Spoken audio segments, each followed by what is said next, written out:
Waking up pregnant with a dead woman's baby is one thing. Discovering that dead woman was your identical twin, a sister you never knew existed, is something else entirely. When interior designer Alara Quinn opens her eyes in a fortress mansion owned by Roman Vale, the most feared crime lord in New York, she realizes the surrogacy agreement she signed has trapped her in a nightmare far darker than anything she imagined. The child inside her is the last piece of a shattered family, and Roman will do anything to protect it, even if that means keeping Alara locked away from the world she knows. If you're hooked, stay until the end. Hit that like button and drop a comment with your city so I can see how far this story travels. The headache came first. Alara Quinn felt it boring into her skull before she even opened her eyes, a dull, persistent throb that pulsed in rhythm with her heartbeat. Her mouth tasted like metal and old pennies. Her limbs felt heavy, disconnected, like they belonged to someone else entirely. When she finally managed to pry her eyelids open, the light was wrong.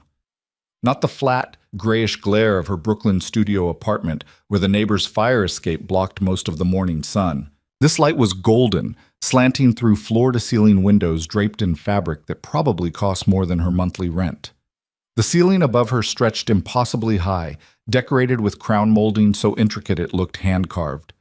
Alara's breath caught. She wasn't home. She tried to sit up and immediately regretted it.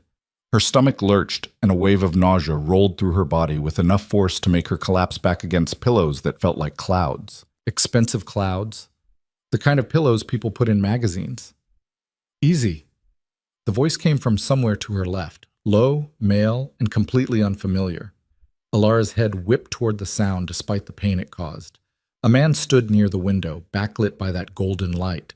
Tall, broad-shouldered. His silhouette reminded her of the marble statues she'd studied in art history classes back when she thought she'd end up doing something more creative than staging overpriced condos for real estate agents who barely remembered her name. "Who the hell are you?"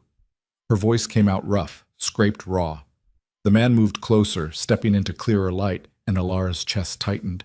He was striking in a way that made her uncomfortable. Not handsome in the safe catalog model sense, but compelling. Sharp cheekbones. A jaw that looked like it had been designed to intimidate. Dark hair pushed back from his forehead. Eyes so pale they were almost colorless, gray or maybe silver, watching her with an intensity that made her skin prickle. "My name is Roman Vale," he said. "You're in my home." "I don't—" Alara tried to sit up again, moving more slowly this time.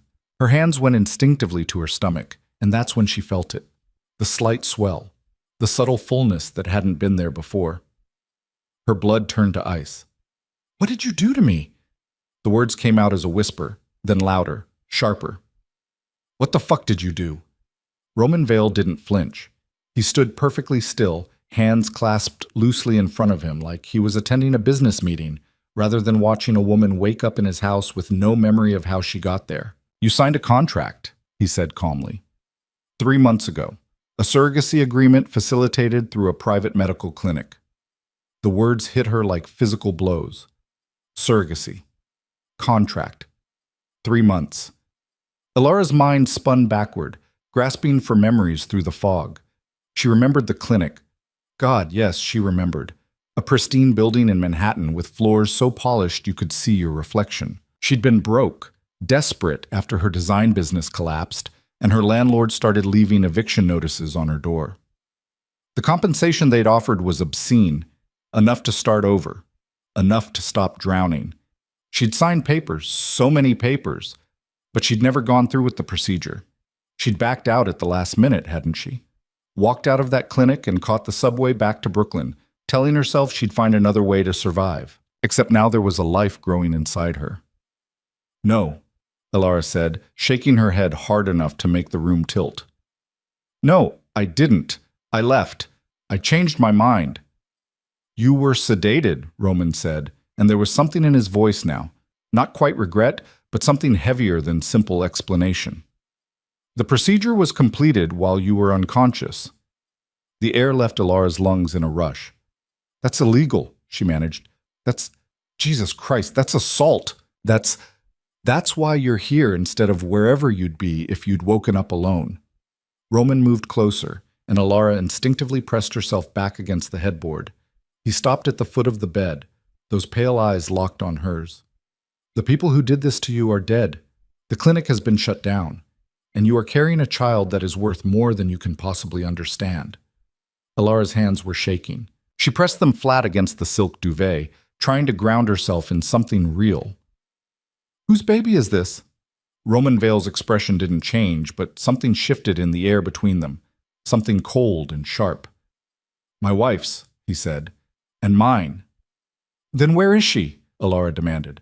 Where's your wife? Why am I here instead of... She's dead. The words fell like stones into still water. Alara stared at him, trying to process the flatness in his voice, the complete absence of emotion. She died 4 months ago, Roman continued, before she could carry the child herself. The embryo was already created. The surrogacy was arranged, and then the people we trusted to protect this process decided to take shortcuts. By drugging me? Alara's voice cracked. By implanting an embryo in my body without my consent? Yes. No apology, no justification, just that single, stark confirmation. Alara wanted to scream, she wanted to run, but her body felt alien and heavy, and she had no idea where she was or how to get out. You can't keep me here, she said instead, forcing steel into her voice. I don't care who you are or what kind of security you think you have. You can't. I can, and I will. Roman's tone didn't rise, but the authority in it was absolute. Because the moment you step outside these walls, you become a target. The child you're carrying is the heir to everything I've built. And there are people who would kill you both without hesitation to prevent that inheritance. Alara's laugh came out bitter and slightly hysterical. Heir! You're talking about this like it's a throne. Like this is, what, some kind of Mafia movie? Roman Vale's expression finally changed. His mouth curved into something that wasn't quite a smile. Close enough, he said. The next few hours passed in a blur of information that Alara's brain kept trying to reject. A doctor came, an older woman with steady hands and kind eyes that didn't quite match the ruthless efficiency with which she examined Alara. Blood pressure, ultrasound. Questions about symptoms and comfort levels delivered in the same calm, clinical tone someone might use to discuss the weather. Alara answered mechanically, her mind spinning in circles. Pregnant. 3 months. No consent. The words kept bouncing around her skull, refusing to settle into anything resembling acceptance. When the doctor finally left, a woman who introduced herself as Irina arrived with food. She was middle-aged and stocky, with iron gray hair pulled into a severe bun, and an expression that suggested she'd seen too much to be impressed by much of anything anymore. Eat, Irina said, setting down a tray laden with soup, bread, fruit, and what looked like fresh squeezed juice. Baby needs food. You need food. I need to leave, Alara countered. It gave her a look that was almost pitying. You're not prisoner, she said in accented English. You're protected. Is different. Is it? Yes. Irina moved toward the door, then paused. Mr. Vale lost wife, lost unborn child, lost future, now has chance at piece of that back. You think he lets that go? You think he lets you go? She left before Alara could respond. The food sat untouched on the tray while Alara stared out the window at manicured grounds that stretched farther than she could see. High walls topped with what she suspected was very sophisticated security.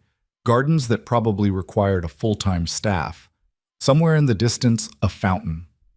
This wasn't a home. It was a fortress. And she was trapped inside it.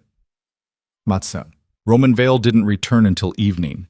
Alara had spent the afternoon exploring the bedroom, because it was a bedroom, not a cell, even if the distinction felt purely semantic at this point.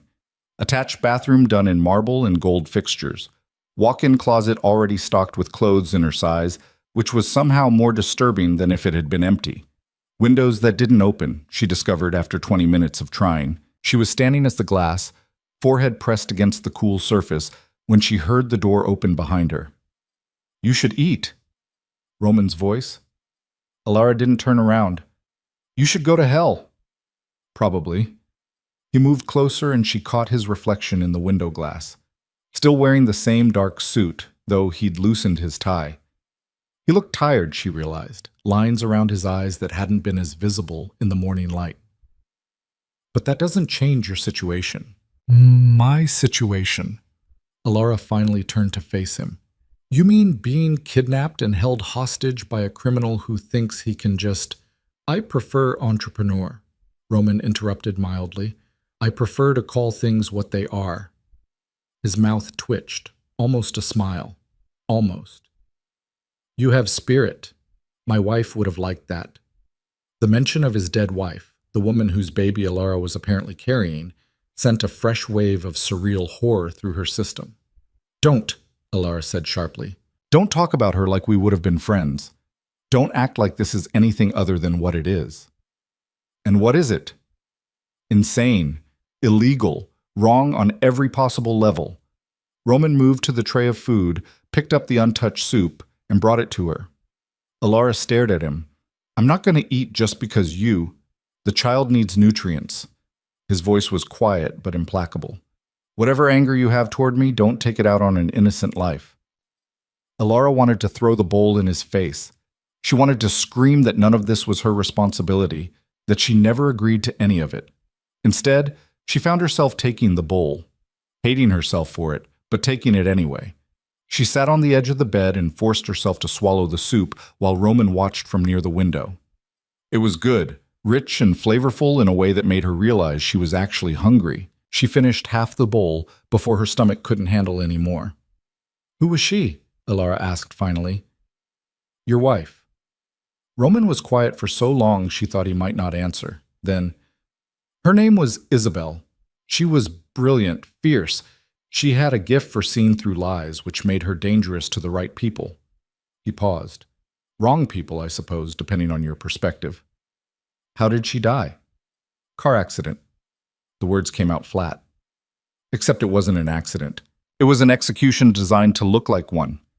Alara's fingers tightened on the soup bowl. And you want to bring a child into this?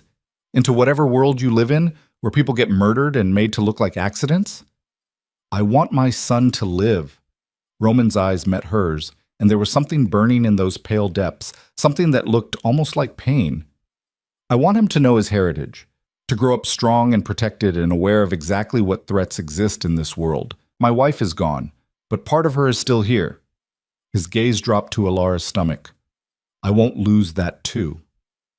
The intensity in his voice made Alara's skin prickle. You keep saying him, she said. How do you even know it's a boy? We had genetic testing done on the embryo before it was implanted. A son. Roman's expression softened almost imperceptibly. Isabel wanted a son first. She had names picked out, a whole future planned. Something twisted in Alara's chest, something that felt dangerously close to sympathy, which she absolutely could not afford to feel for this man. I'm sorry she's dead, Alara said carefully. I'm sorry you lost her, but that doesn't give you the right to imprison me, to force me into this. You're right. Roman's agreement caught her off guard. It doesn't. But whether I have the right or not is irrelevant at this point. You're here.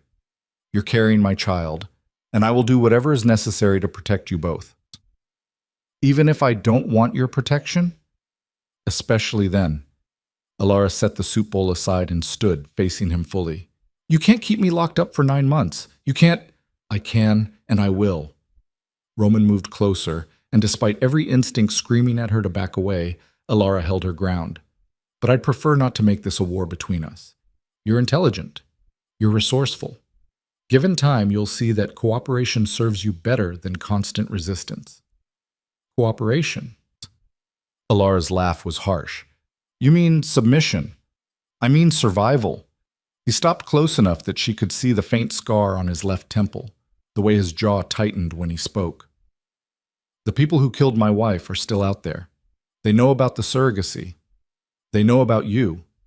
If they find you, they will eliminate the threat you represent without a second thought. Then maybe you should let me go somewhere safe, somewhere far away from you and your criminal empire. There is nowhere safe. Roman's voice dropped lower. Not anymore. The moment that embryo was implanted, you became part of this whether you wanted to be or not. The only question now is whether you survive it. Alara wanted to argue, to insist that he was exaggerating, that there had to be another way, but something in his eyes told her he wasn't lying.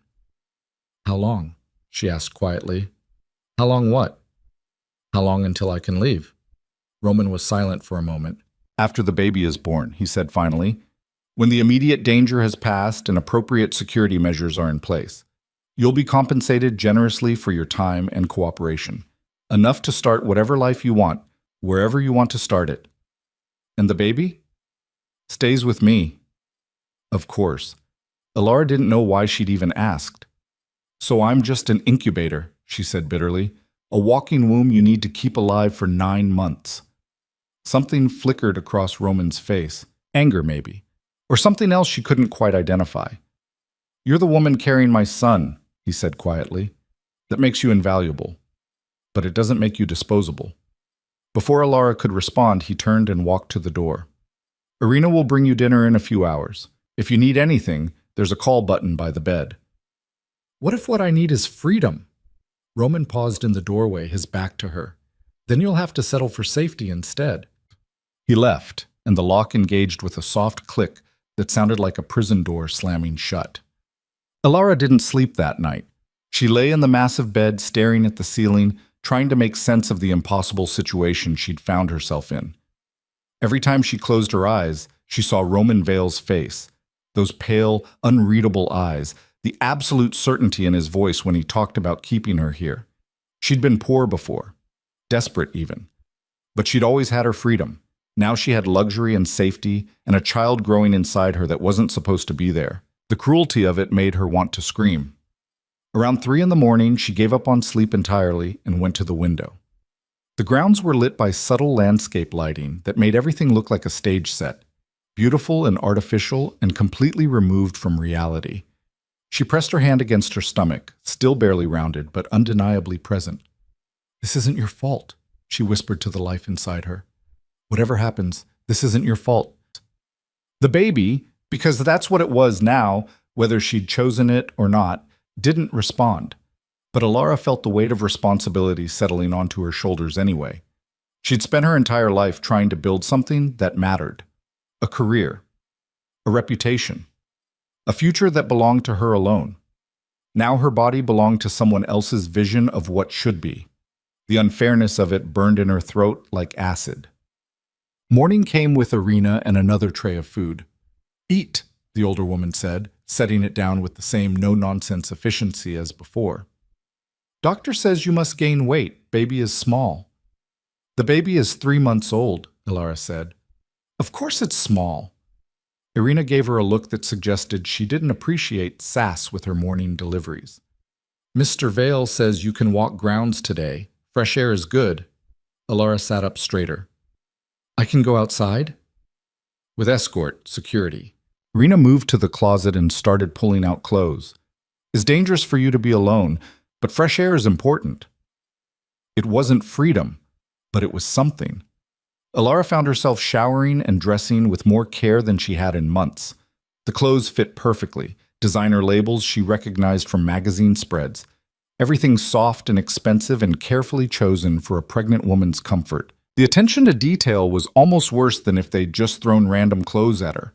When she emerged from the bathroom, a man was waiting in the bedroom. Young, maybe mid-20s, with dark hair and watchful eyes. He nodded politely. Miss Quinn, I'm Marcus. I'll be accompanying you this morning. You mean guarding me? His expression didn't change. Escorting. Mr. Vale's orders. Of course they are. The grounds were even more impressive up close. Manicured lawns. Flowering gardens that probably required an army of gardeners. The fountain she'd glimpsed from the window turned out to be a massive marble installation featuring some kind of mythological scene she couldn't quite identify. Everything was beautiful. Everything felt like a cage. Marcus kept a respectful distance, but never let her get more than a few feet ahead.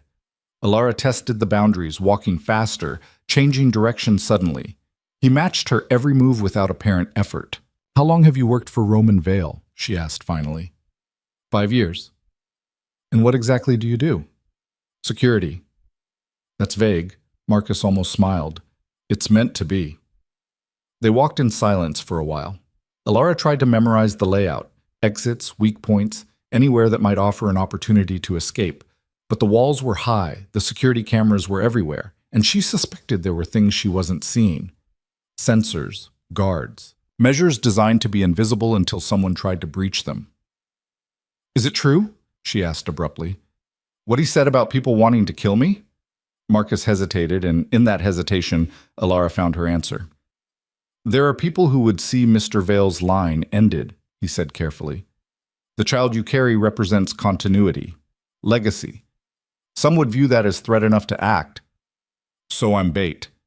"No." Marcus's voice was firm. "You're protected. There's a difference." "Not from where I'm standing." They'd circled back toward the house.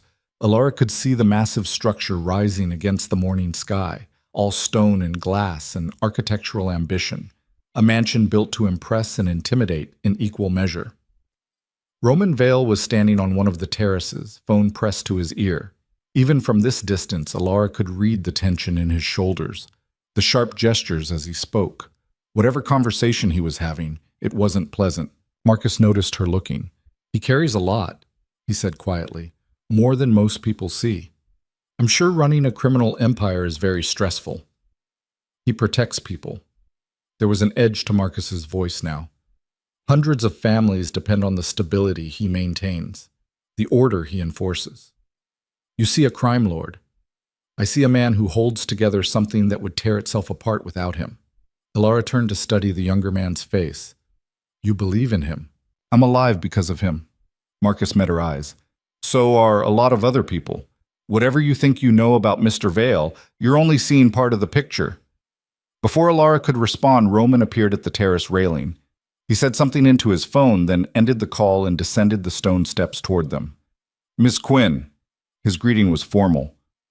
"I trust the grounds are adequate?" "They're a very pretty prison," Alara replied. Roman's expression didn't change, but she saw Marcus tense slightly beside her. "I need to speak with you," Roman said. "Something's come up." "How ominous." "Marcus, give us a moment." The younger man nodded and retreated back toward the house, leaving Alara alone with Roman in the middle of the garden. Around them, flowers bloomed in colors too perfect to seem entirely natural. "What is it?" Alara asked when the silence stretched too long. Roman's pale eyes fixed on hers. "There's something I didn't tell you yesterday. About my wife. About Isabel." "What kind of something?" He seemed to be choosing his words carefully, which was somehow more disturbing than if he'd just blurted it out. "The genetic testing we had done before the embryo was implanted, it revealed something unexpected, a marker that appeared in both the maternal and paternal DNA." He paused. "Specifically, a marker that suggested Isabel had a sibling, a twin." Alara's world tilted. "That's impossible. You said she was an only child, yes. That's what we believed." Roman took a step closer. "But the genetic evidence was irrefutable. Somewhere she had a twin sister, separated at birth most likely." The implication hit Alara like a physical blow. "No," she said. "No, you can't be suggesting—" "When the clinic sent me your information after the procedure was completed without your consent, I had my people look into your background, your genetics." Roman's voice was steady, but there was something almost gentle in it now. "Alara, you're not just a random surrogate. You're Isabel's biological twin sister." The words didn't make sense. They couldn't make sense. "That's insane," Alara whispered. "I would know. My mother would have told me. There's no way you were adopted. Through a private agency that closed down 20 years ago. The records were sealed. How do you— I have resources. And once I suspected the connection, I had the genetic testing redone. Multiple times through different labs." Roman's gaze held hers. "You and Isabel are identical twins. You share the same biological parents. You were separated within days of birth and placed with different families." Alara's knees felt weak. She sat down hard on a nearby bench, her mind refusing to process what he was telling her. A twin sister. A sister she never knew existed.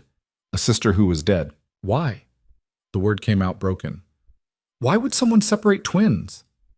"I don't have all the answers yet, but I'm looking." Roman sat beside her, careful to leave space between them. "What I do know is that the child you're carrying is connected to both of us now. Genetically, you're his aunt. But you're also the woman bringing him into this world. Alara pressed her hands to her face, trying to breathe through the panic rising in her chest. This is too much. I can't. I know. And there was something in Roman's voice now that she hadn't heard before, something that almost sounded like understanding. But it's the truth, and you deserve to know it. She looked at him through her fingers, this man who'd turned her entire life inside out in the space of 24 hours. Did you know? She asked. When you found out I was the surrogate they'd used, did you know who I was? Not immediately, but once I saw your face, he trailed off. You look exactly like her. It's why I was certain even before the tests came back. Alara thought about the reflection she'd seen in the bathroom mirror this morning, the face she'd lived with her entire life. Apparently someone else had lived with the same face, someone who was dead now. I want to know about her, Alara said quietly. If she was my sister, if I had a twin I never got to meet, I want to know who she was. Roman was quiet for a long moment. Then I'll tell you, he said finally. Everything. And for the first time since Alara had woken up in this strange, beautiful prison, something inside her shifted. She was still trapped, still pregnant with a child she hadn't chosen to carry, still at the mercy of a man who lived by rules she didn't understand. But now there was a connection, a thread leading back to someone who shared her blood, her face, her very DNA, a sister she'd never known, but who had somehow brought her to this impossible moment. Alara looked down at her hands, at the slight swell of her stomach beneath the expensive clothes someone else had chosen for her. Whatever happened next, nothing would ever be the same. The question was whether she was strong enough to survive the transformation. Roman kept his promise that same afternoon. He led Alara to a room she hadn't seen before, a study lined floor to ceiling with books that actually looked red rather than decorative. Leather armchairs flanked a fireplace that probably cost more than Alara's entire former apartment building. On the mantel sat a collection of photographs in silver frames. Alara's breath caught when she saw them. The woman in the photos had her face, her eyes, her mouth. Even the way she smiled, slightly crooked, like she was in on a joke no one else understood, was identical to the expression Alara saw in her own mirror every morning. That's impossible, Alara whispered, moving closer. Her fingers hovered over one of the frames but didn't quite touch. We can't look that much alike. Identical twins often do. Roman stood beside her, his gaze fixed on the same photograph. It showed the woman, Isabel, laughing at something off camera, her hair caught mid-movement by the wind. She wore jeans and a sweater, nothing fancy, but she looked vibrant, alive. That was taken in Vermont. She loved the mountains, said they made her feel small in a good way. Alara forced herself to look at the other photos. Isabel at a formal event in an evening gown, Roman's hand at her waist. Isabel curled up with a book, glasses perched on her nose. Isabel in what looked like a professional setting, gesturing emphatically at someone outside the frame. Each image felt like looking at a version of herself she'd never been. Polished, confident, loved. Tell me about her, Alara said, finally tearing her gaze away from the photographs. Not just facts. Tell me who she was. Roman moved to one of the armchairs and gestured for Alara to take the other. She sat, suddenly exhausted despite having done nothing all day but walk the grounds and try not to have a breakdown. She was stubborn, Roman began, a ghost of a smile touching his mouth. Infuriatingly stubborn. Once she made up her mind about something, you could present her with every logical argument in the world and she'd still do exactly what she wanted. Sounds difficult. She was. But she was also brilliant at reading people. She could walk into a room and within 10 minutes tell you who was lying, who was afraid, who was dangerous. He leaned back, his pale eyes distant. That's how we met. She was working as a consultant for a law firm I had business with. I tried to manipulate the negotiation, and she called me out in front of everyone. Despite everything, Alara felt a flicker of interest. What did you do? I was furious. No one spoke to me that way. Roman's smile widened slightly. So naturally, I asked her to dinner. Naturally. She said no, told me I was exactly the kind of man her mother warned her about. He paused. Then she showed up at my office 2 days later and told me she'd reconsidered. Said she was curious whether I was actually as dangerous as I pretended to be. Alara found herself leaning forward despite her better judgment. And was he? Were you? Roman's expression shifted, something darker sliding across his features. More than she realized at first.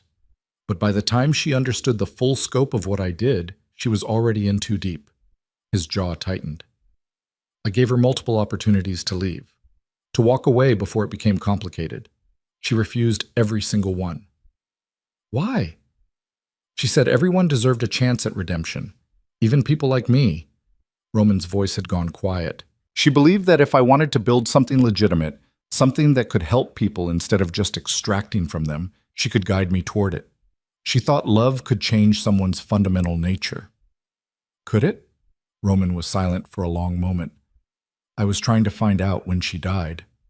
The rawness in his voice made Alara's chest ache. She pushed the feeling away, reminding herself that this man had still kidnapped her, still held her prisoner, regardless of what grief he carried.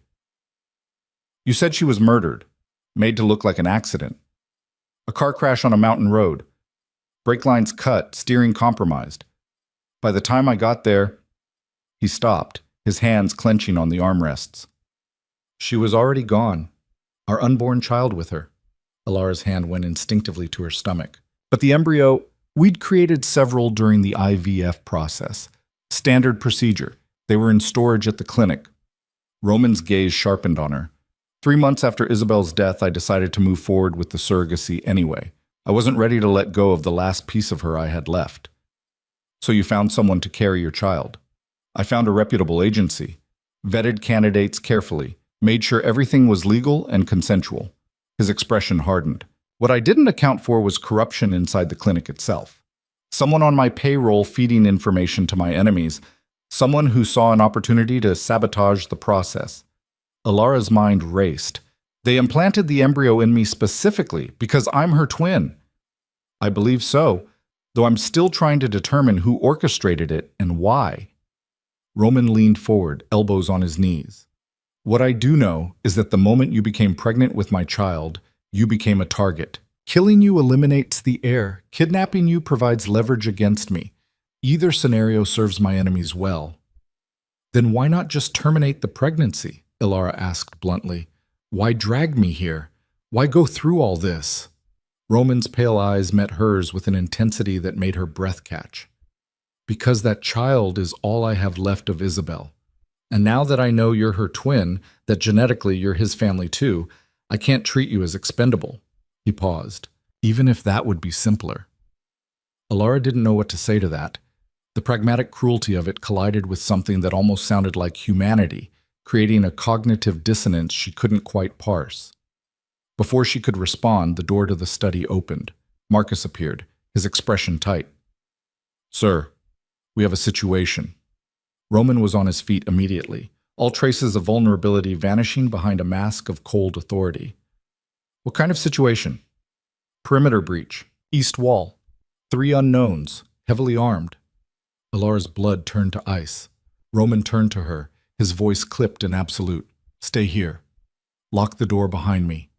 Don't open it for anyone except Marcus or myself. What's happening? Exactly what I warned you about. He was already moving toward the door, Marcus falling into step beside him. Stay away from the windows. Don't make yourself visible. Then they were gone, and Alara was alone in the study with photographs of her dead twin sister staring at her from the mantel. For a moment, she couldn't move, couldn't breathe. The reality of her situation, not just trapped but actively hunted, crashed over her with enough force to make her knees weak. Then survival instinct kicked in. Alara locked the door as Roman had ordered, then moved away from the windows. She could hear shouting somewhere in the distance, the unmistakable crack of gunfire.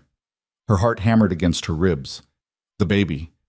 She had to protect the baby. The thought came unbidden, instinctive.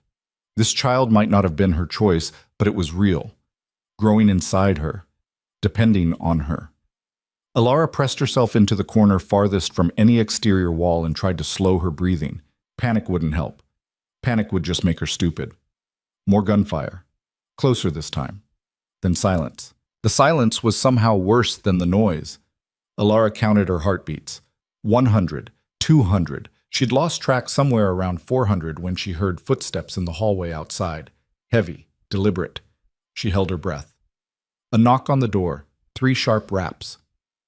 "Miss Quinn, it's Marcus. You can open the door." Alara didn't move. "How do I know it's really you?" A pause. Then, "You asked me this morning how long I'd worked for Mr. Vale. I said 5 years. You said that was vague." The knot in Alara's chest loosened fractionally. She crossed to the door and unlocked it with shaking hands. Marcus stood on the other side, blood splattered across his shirt. Not his blood, Alara realized with a sickening lurch. Someone else's. "Are you hurt?" he asked immediately. "No, I'm... What happened? Is Roman... Mr. Vale is fine. The threat has been neutralized." Marcus stepped into the room, his eyes scanning every corner before returning to her face. "He wants you moved to a more secure location within the house. The panic room." Panic room. Alara's laugh came out slightly hysterical. "Of course there's a panic room." Marcus didn't smile. "This way." He led her through a maze of hallways Alara hadn't seen before. Servants' passages, maybe, or just routes designed to be invisible to casual guests. They passed 2 other security personnel, both armed, both looking as grim as Marcus. The panic room turned out to be in the basement. A reinforced steel door opened onto a space that looked like a luxury hotel suite crossed with a military bunker. Comfortable furniture. Well-stocked kitchen. And walls that probably could withstand a direct missile strike. "Wait here," Marcus said. "Mr. Vale will come down when he's finished with cleanup." "Cleanup?" Alara's voice sounded hollow even to her own ears. "You mean the bodies?" Marcus's expression softened slightly. "You're safe. That's what matters." Then he was gone, and Alara was alone again. She sank onto the sofa, because of course there was a sofa, because even panic rooms in Roman Vale's world had to be furnished with expensive leather, and tried to process what had just happened. People had come to kill her, to kill the baby, and Roman security had stopped them. The violence of it should have terrified her more than it did. Instead, all Alara felt was a strange numbness, like her brain had hit its capacity for processing impossible situations and simply shut down the overflow. She didn't know how long she sat there before the steel door opened again and Roman appeared. He'd changed clothes. No more blood-spattered suit, but there was something in his eyes, something cold and final, that told Alara exactly what kind of cleanup he'd been overseeing. "Are you hurt?" His first question, just like Marcus's had been. "No." Roman nodded once, then moved to the small bar built into one wall. He poured himself 2 fingers of something amber and drank it in a single swallow. "Who were they?" Alara asked. "Mercenaries. Hired by someone who knew exactly when and where to strike." He poured another drink but didn't touch it yet. "Which means we have a leak. Someone inside my organization feeding information to my enemies. So this will happen again. Not here. Not like this." Roman finally turned to face her fully. "I'm moving you somewhere safer. A property upstate, completely off the books. Only a handful of people will know the location."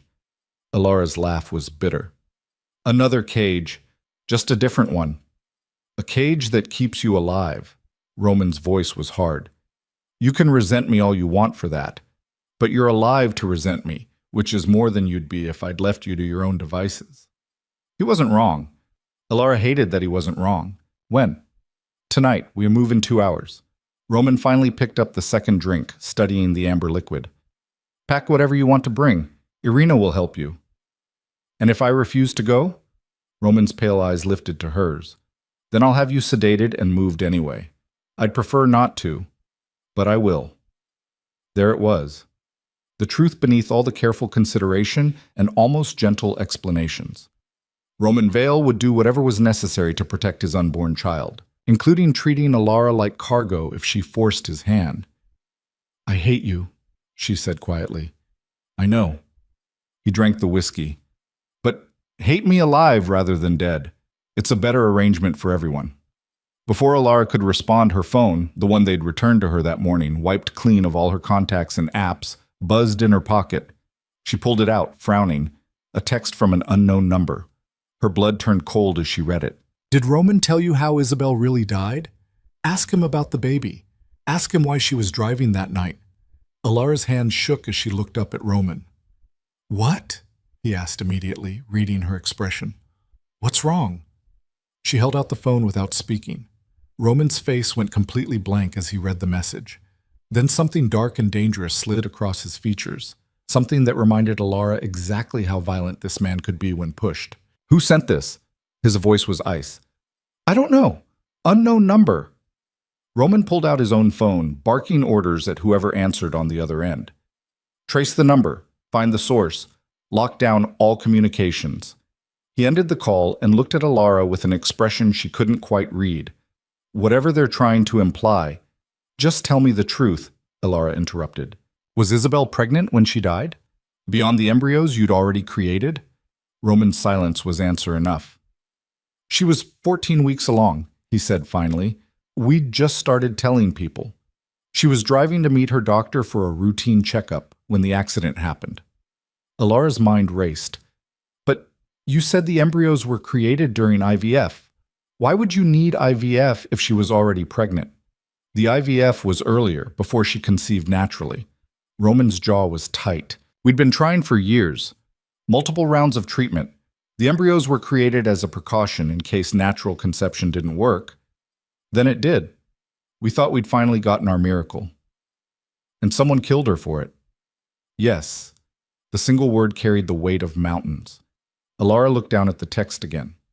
The implication was clear. Someone wanted her to doubt Roman's version of events, to think there was more to the story than he'd told her. Why was she driving herself? Alara asked. If you're this powerful, this paranoid about security, why wasn't she protected? Roman's expression turned to stone. She insisted on independence, on maintaining her own life separate from mine. I had security follow her, but at a distance. She hated feeling watched. His hands clenched. That day, she left the house early, before her usual detail was in position. By the time my people realized she'd gone ahead alone, it was too late. So, she died because of a scheduling error. She died because I underestimated how far my enemies would go. Roman's voice was raw. I thought they'd come after me directly. I didn't think they'd target the one person I actually loved. The pain in his voice was real. Alara could hear it, could feel it resonating in the air between them. But the text message planted seeds of doubt she couldn't quite uproot. Who benefits from making me question you? She asked. Anyone who wants to drive a wedge between us. Who wants you frightened and isolated enough to make a mistake? Roman moved closer, his pale eyes intense. Alara, I won't lie to you.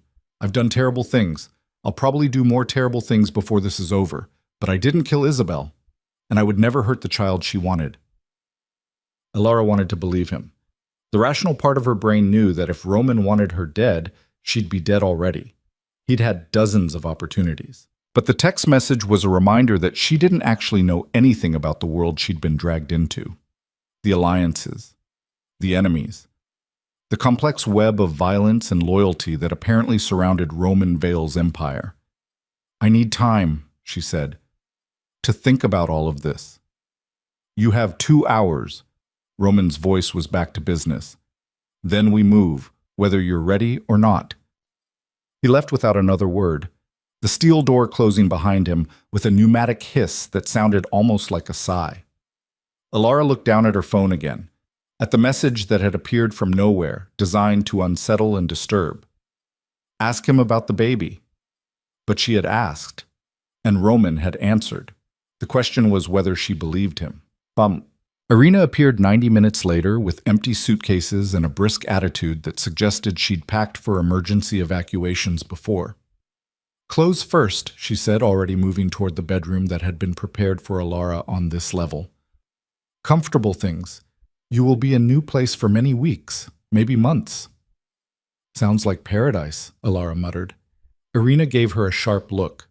You think this is bad? You should see what happens to people Mr. Vale doesn't protect. She started pulling clothes from drawers, folding them with military precision. My daughter was in bad situation. Terrible man. Mr. Vale helped her disappear, gave her new identity, new life. She is safe now. Happy. He's not a saint, Irina.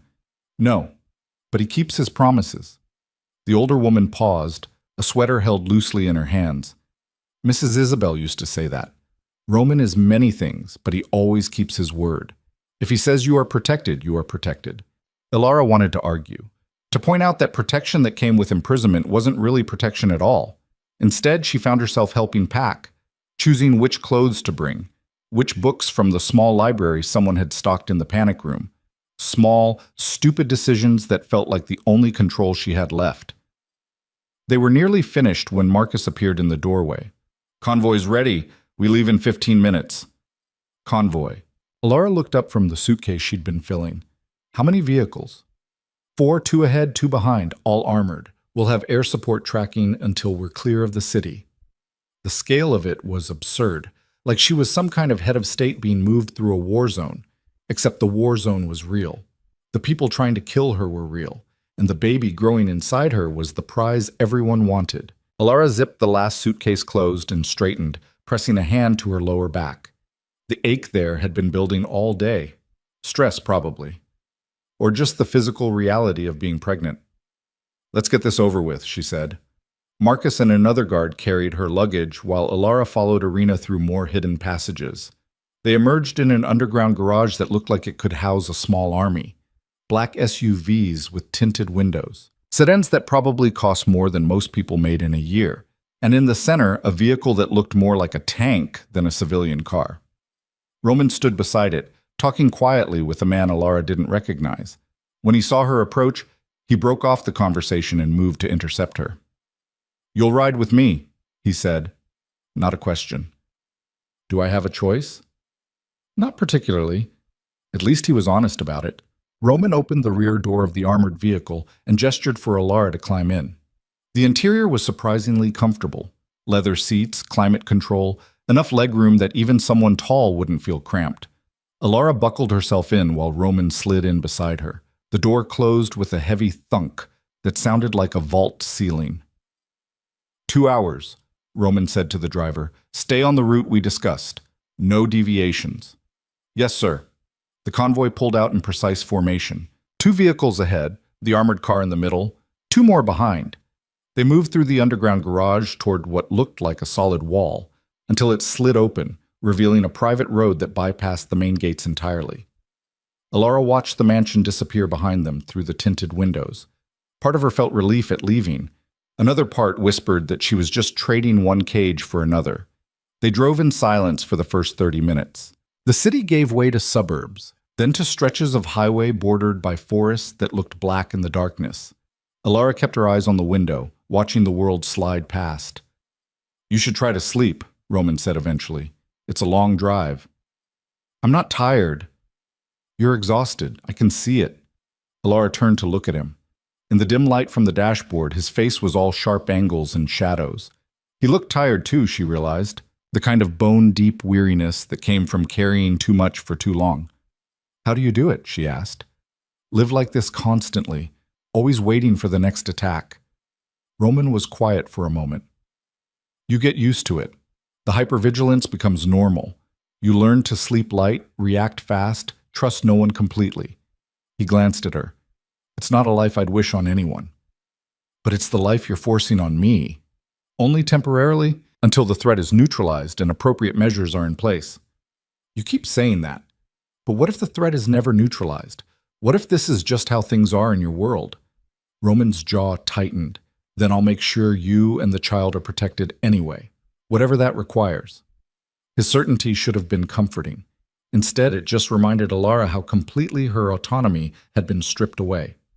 She turned back to the window, watching the dark trees blur past. Somewhere out there was her old life, her tiny apartment with the broken dishwasher and the view of the neighbor's brick wall. Her portfolio of design work that had never quite translated into stable income. The freedom to make her own terrible decisions. All of it felt like it belonged to someone else now. "I want to know more about her," Ilara said abruptly. "About Isabel, what she liked, what she hated, everything." Roman shifted beside her. She could feel his gaze on her profile. "Why?" "Because she was my sister. Because I have a right to know who she was." Ilara finally looked at him again. "And because if I'm going to carry her child, I want to understand what kind of person she was. What she would have wanted for him." Something in Roman's expression softened fractionally. She loved old movies. The black and white ones from the 40s and 50s. She said modern films were too polished, too self-aware. He paused, seeming to gather memories. She collected vintage jewelry. Not expensive pieces, just things with history. She'd spend hours in antique shops looking for brooches or earrings with stories attached. Alara felt a strange pang in her chest. She'd always been drawn to vintage things too, old buildings with character, furniture with wear marks that told stories. What else? She couldn't cook to save her life, burned water somehow. But she loved good food, so we had a chef who tolerated her constant presence in the kitchen, asking questions. Roman's mouth curved slightly. She wanted to learn. She just never had the patience to follow recipes properly. Sounds frustrating. It was charming. The fondness in his voice was undeniable. Everything about her was charming, even the parts that should have been annoying. They talked for the next hour, Roman sharing pieces of Isabel's life while Alara listened, hungry for details about the sister she'd never known. The woman who shared her DNA but had lived a completely different existence. Isabel had been bold where Alara was cautious, confident where Alara second-guessed herself. She'd walked into dangerous situations because she believed in her ability to navigate them. And it had gotten her killed. The thought sobered Alara, reminded her that whatever similarities she shared with her twin, their outcomes had diverged sharply. Isabel was dead. Alara was alive. And the child that should have been Isabel's was growing inside Alara's body instead. The cosmic cruelty of it made her want to scream. Instead, she pressed her hand to her stomach and felt the slight swell there. Real. Undeniable. "We're close," the driver said from the front seat. Alara looked out the window. They'd left the highway some time ago, now traveling on increasingly narrow roads through dense forest. No streetlights, no other vehicles, just darkness and trees. Finally, the convoy turned onto a private drive marked only by a stone pillar with no signage. They followed it for another 10 minutes before a house appeared through the trees. Calling it a house felt inadequate. It was a sprawling compound built into the hillside, all stone and glass and architectural ambition. Lights glowed from within, warm against the cold darkness outside. The convoy pulled up to the main entrance. Guards emerged from the shadows. More security, Alara realized. This place was just as fortified as the mansion, just better hidden. Roman climbed out first, then offered Alara his hand. She ignored it and got out on her own, immediately regretting it when her stiff legs nearly buckled. Roman caught her elbow, steadying her. "Stubborn," he muttered. "Independent," Alara corrected. His mouth twitched, almost a smile. The interior was beautiful in a way that felt more lived in than the mansion. Comfortable furniture, artwork that looked chosen for personal taste rather than investment value, a stone fireplace with logs already crackling. "Master suite is upstairs," Roman said, leading her through the main room. "Your things are already being unpacked. There's a nursery being prepared in the adjacent room." Alara stopped walking. "A nursery? You're already planning for after the birth." "Of course." Roman turned to face her. "Did you think I wouldn't?" "I thought—" Alara stopped, not sure what she'd thought. "I assumed you'd have the baby somewhere else, a hospital, somewhere professional. We'll have a full medical team here when the time comes, but I want my son born somewhere safe, somewhere I control." His gaze was steady. "This is his home, Alara. It's yours too, for as long as you're carrying him." The possessiveness in his voice should have angered her. Instead, it just made her tired. "Show me the room," she said quietly. Roman led her upstairs to a suite that managed to be both spacious and somehow cozy. Large bed, sitting area, windows that overlooked the forest with the same bulletproof quality as the ones in the mansion. And through a connecting door, visible even from where Alara stood, was the nursery. She moved toward it before she could stop herself. The room was only partially finished, furniture still being assembled, walls painted a soft gray-blue. But there was already a crib, a rocking chair, shelves waiting for books and toys. "Isabel picked the color," Roman said from behind her. "Before she died. She wanted something neutral but warm, said a child's room should feel like a refuge." Alara pressed her hand to the doorframe, emotions she couldn't name rising in her throat. This should have been Isabel's moment, Isabel's nursery, Isabel's baby. Instead, it was Alara standing here, Alara carrying the child, Alara living the life her twin sister had died before she could complete. "I'm tired," she said, her voice rough. "I need to sleep." "Of course." Roman stepped back, giving her space. "If you need anything, there's a call button by the bed. Someone will respond immediately." Alara nodded, not trusting herself to speak. She waited until Roman left before letting the tears come.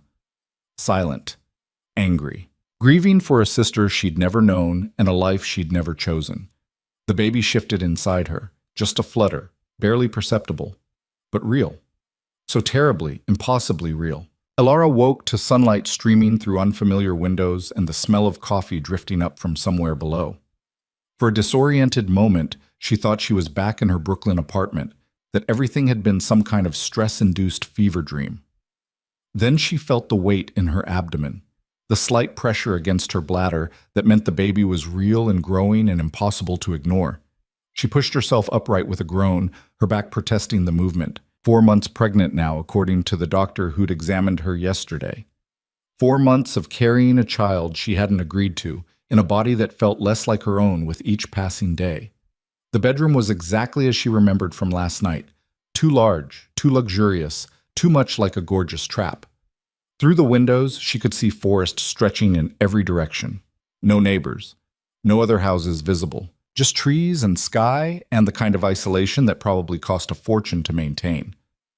Alara made her way to the bathroom, splashed water on her face, and tried to recognize the woman staring back at her from the mirror. Same dark hair, though she hadn't bothered styling it in weeks. Same eyes, though they looked harder now. More wary. Isabel's eyes, she thought. Her dead twin's face looking back at her. The thought still felt surreal, like something from a badly written thriller rather than actual life. She dressed in loose pants and a sweater. Everything was loose now, designed to accommodate a body that was changing faster than she could accept, and made her way downstairs. The smell of coffee grew stronger as she descended. She followed it to a kitchen that managed to be both professional grade and somehow homey, all granite counters and copper pots hanging from a rack above the island. Roman stood at the stove, flipping what looked like an omelet. Alara stopped in the doorway, genuinely surprised. "You cook?" He glanced over his shoulder, his pale eyes assessing her in that way he had, like he could read her physical state from across a room. "I do many things people don't expect." He plated the omelet and gestured to the island. "Sit. You need to eat. I'm not hungry. The baby is. Sit." Alara bristled at the command but found herself obeying anyway. She was hungry, despite her claims otherwise. Starving, actually. In that specific way, pregnancy made her crave food and reject it in equal measure. Roman set the plate in front of her along with orange juice and a selection of fresh fruit. The omelet was perfectly golden, filled with vegetables and cheese that smelled divine. "Where's Irina?" Alara asked, picking up her fork. "I gave her the morning off. Thought you might prefer fewer people hovering." Roman poured himself coffee and leaned against the counter opposite her. "How did you sleep?" "Badly." Alara took a bite of the omelet and had to suppress a sound of appreciation. It was delicious. "Your bed is too soft. I'll have it replaced." "That's not—" She stopped, realizing he was serious. "Don't replace the bed. I'm just complaining." "You're entitled to complain." Roman sipped his coffee, watching her eat with that same assessing gaze. "The situation is not what you chose." "No, it's not." They sat in silence while Alara worked through the omelet. She could feel Roman's attention on her, heavy and constant. It should have made her uncomfortable. Instead, she found it oddly steadying, like having a guard dog that happened to be extremely dangerous but had decided she was worth protecting. "We need to talk," Roman said when she'd finished eating. "About what happens next." Alara set down her fork. "You mean about how long I'm staying in this gilded cage?" "I mean about the people who attacked us, about the leak in my organization, about keeping you alive long enough to deliver my son safely." His voice was level, but she could hear the steel underneath. "Someone inside my operation fed information to my enemies, someone I trusted, and until I find out who, nowhere is completely safe." "Then what's the point of moving me here?" "Damage control. Limiting who knows your location, making it exponentially harder for anyone to get to you." Roman set down his coffee cup. "But I need you to understand something. The people hunting us, they're not going to stop. They can't afford to. My son represents the continuation of everything I've built. To my enemies, that's an existential threat. Ilara's hand went instinctively to her stomach. So what? I just hide here forever? You hide here until I eliminate the threat, which I will. The certainty in his voice was absolute, but it requires time, resources, and unfortunately, some risk. What kind of risk? Roman hesitated, which was unusual enough that Ilara's chest tightened. The kind where I need to draw them out, make them think they have an opening. He met her eyes. I need to make them believe you're vulnerable. Ilara's stomach dropped. You want to use me as bait? I want to create a scenario where they feel confident enough to make a move, then crush them completely. Roman's expression was cold now, ruthless. But I won't do it without your consent. If you say no, we find another way. It just takes longer. And in the meantime, I stay locked up. Yes. Ilara pushed back from the island, pacing to the windows. The forest outside looked peaceful, deceptively safe. What exactly would this scenario involve? A controlled exposure. You'd appear to be alone, inadequately guarded. We'd leak the information through channels I know are compromised. When they strike, my people will be ready. Roman moved closer but didn't touch her. The risk is real, but so is the protection. I won't let them take you. You can't guarantee that. No, but I can make the odds extremely favorable. Ilara turned to face him, studying this man who'd upended her entire existence. He looked different in the morning light, less like a crime lord from a movie and more like someone who'd been carrying impossible weight for too long. Why should I trust you? Because if I wanted you dead, you would be. Because I've had 100 opportunities to eliminate you as a complication, and I've chosen protection instead. His jaw tightened. And because, despite what you think of me, I keep my promises. I promise to keep you safe. I will. Ilara wanted to argue, to point out all the ways he'd already failed to keep her safe by dragging her into this nightmare in the first place. But the baby shifted inside her, stronger now than it had been even a week ago, and she thought about spending the next 5 months trapped in this beautiful prison, waiting for threats that might never materialize into actual attacks. How long? She asked. If I agree to this insane plan, how long until it's over? Days? Maybe a week? They'll move fast once they think they have an opportunity. And then? And then I make sure they can never threaten my family again. The way he said family made something twist in Ilara's chest. Any of them. She should say no. Every rational instinct screamed at her to refuse, to take the safer option even if it meant longer imprisonment. But Ilara was tired of being afraid, tired of feeling like prey. And some angry, reckless part of her wanted to face the people hunting her head-on rather than hiding forever. I have conditions, she said. Roman's expression didn't change, but she saw something shift in his eyes. Respect, maybe? Or recognition? Name them. I want to know everything. The plan, the backup plans, who's involved. No more information on a need-to-know basis. Ilara crossed her arms. And when this is over, when the threat is gone, I want real freedom to decide what happens next, not just your version of safe. Agreed. No hesitation. Just like that? You're the one taking the risk. You deserve transparency. Roman pulled out his phone. I'll have Marcus bring up the operational details. We meet in an hour to go over everything. He started to leave, then paused in the doorway. Ilara, thank you. The sincerity in his voice caught her off guard. She nodded, not trusting herself to speak. After he left, she stood at the window for a long time, watching clouds move across the sky and wondering if she'd just made the stupidest decision of her life. The baby kicked, a real kick this time, unmistakable, and Ilara pressed her hand to the spot. Your father is insane, she whispered. And apparently, so am I. The war room, as Marcus called it, turned out to be a converted study on the second floor. Maps covered one wall, computer monitors on another, a conference table in the center surrounded by chairs that had probably hosted dozens of illegal strategy sessions. Roman stood at the head of the table, flanked by Marcus and two other men Ilara didn't recognize. One was older, maybe 60, with silver hair and the kind of face that suggested he'd seen violence up close and learned to live with it. The other was younger, barely 30, with a nervous energy that manifested in constant small movements. "Ms. Quinn," the older man nodded politely.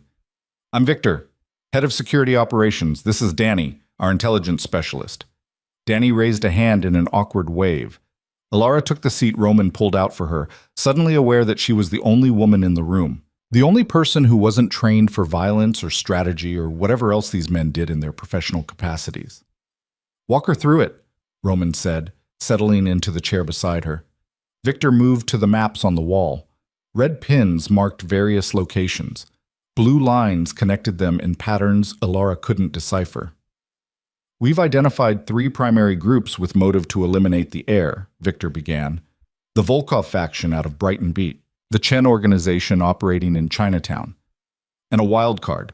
Mercenaries we believe are being funded by someone inside your own operation, Mr. Vale." "The leak," Alara said. "Correct." Victor tapped one of the red pins. "We've narrowed the suspects to 5 individuals with access to sensitive information, but we haven't been able to identify which one is compromised. So you want to feed them all the same false information and see who bites," Alara guessed. "Essentially." Danny leaned forward, his fingers drumming on the table. "We leak that you're being moved to a medical facility in Westchester for prenatal care. Limited security detail. Vulnerable window of approximately 3 hours. But I won't actually be there." "You will." Roman's voice was firm. "That's what makes it convincing. You'll be at the facility receiving actual medical care. But the security you'll appear to have is a fraction of what will actually be present." Alara's pulse quickened. "You're serious? You actually want me there?" "The threat has to be credible," Victor said. "If you're not present, they'll suspect a trap. But with you there, they'll commit fully. Bring their best people. Give us a chance to eliminate the threat permanently." "By eliminate, you mean kill." Victor's expression didn't change. "Yes." The bluntness of it was almost refreshing. No euphemisms, no pretending this was anything other than what it was. "Show me the facility," Alara said. Danny pulled up blueprints on one of the monitors. A medical building, 3 stories, surrounded by parking and what looked like well-maintained grounds. Standard suburban medical complex. "You'll enter through the main entrance with 1 visible guard," Danny explained. "Appear to go to the 3rd floor for your appointment. In reality, you'll be in a reinforced exam room with concealed positions for our people." "How many?" 15 inside the building. Another 20 in surrounding positions. Sniper support on adjacent rooftops. Air assets on standby. Victor's tone was matter-of-fact. "If they come for you, we'll be ready." Alara studied the blueprints, trying to find the flaws in the plan. There had to be flaws. There were always flaws. What if they don't take the bait? What if they realize it's a trap? "Then we've lost nothing except time," Roman said, "and we move to more aggressive measures." "What kind of measures?" His pale eyes met hers, and she saw the predator beneath the careful civility. "The kind I'd prefer not to discuss in front of you." "Fair enough." "When?" Alara asked. 3 days? Roman leaned back in his chair. "We start leaking information tomorrow through multiple channels. Give them time to plan. Then we execute."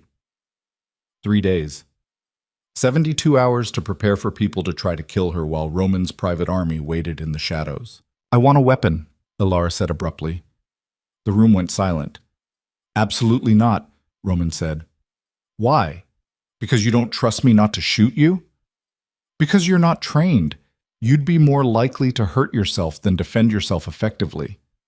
Alara leaned forward, matching his intensity. "Then train me. I have 3 days. Teach me enough to not be completely helpless if something goes wrong." "Nothing will go wrong." "You can't promise that." "You said so yourself." She held his gaze.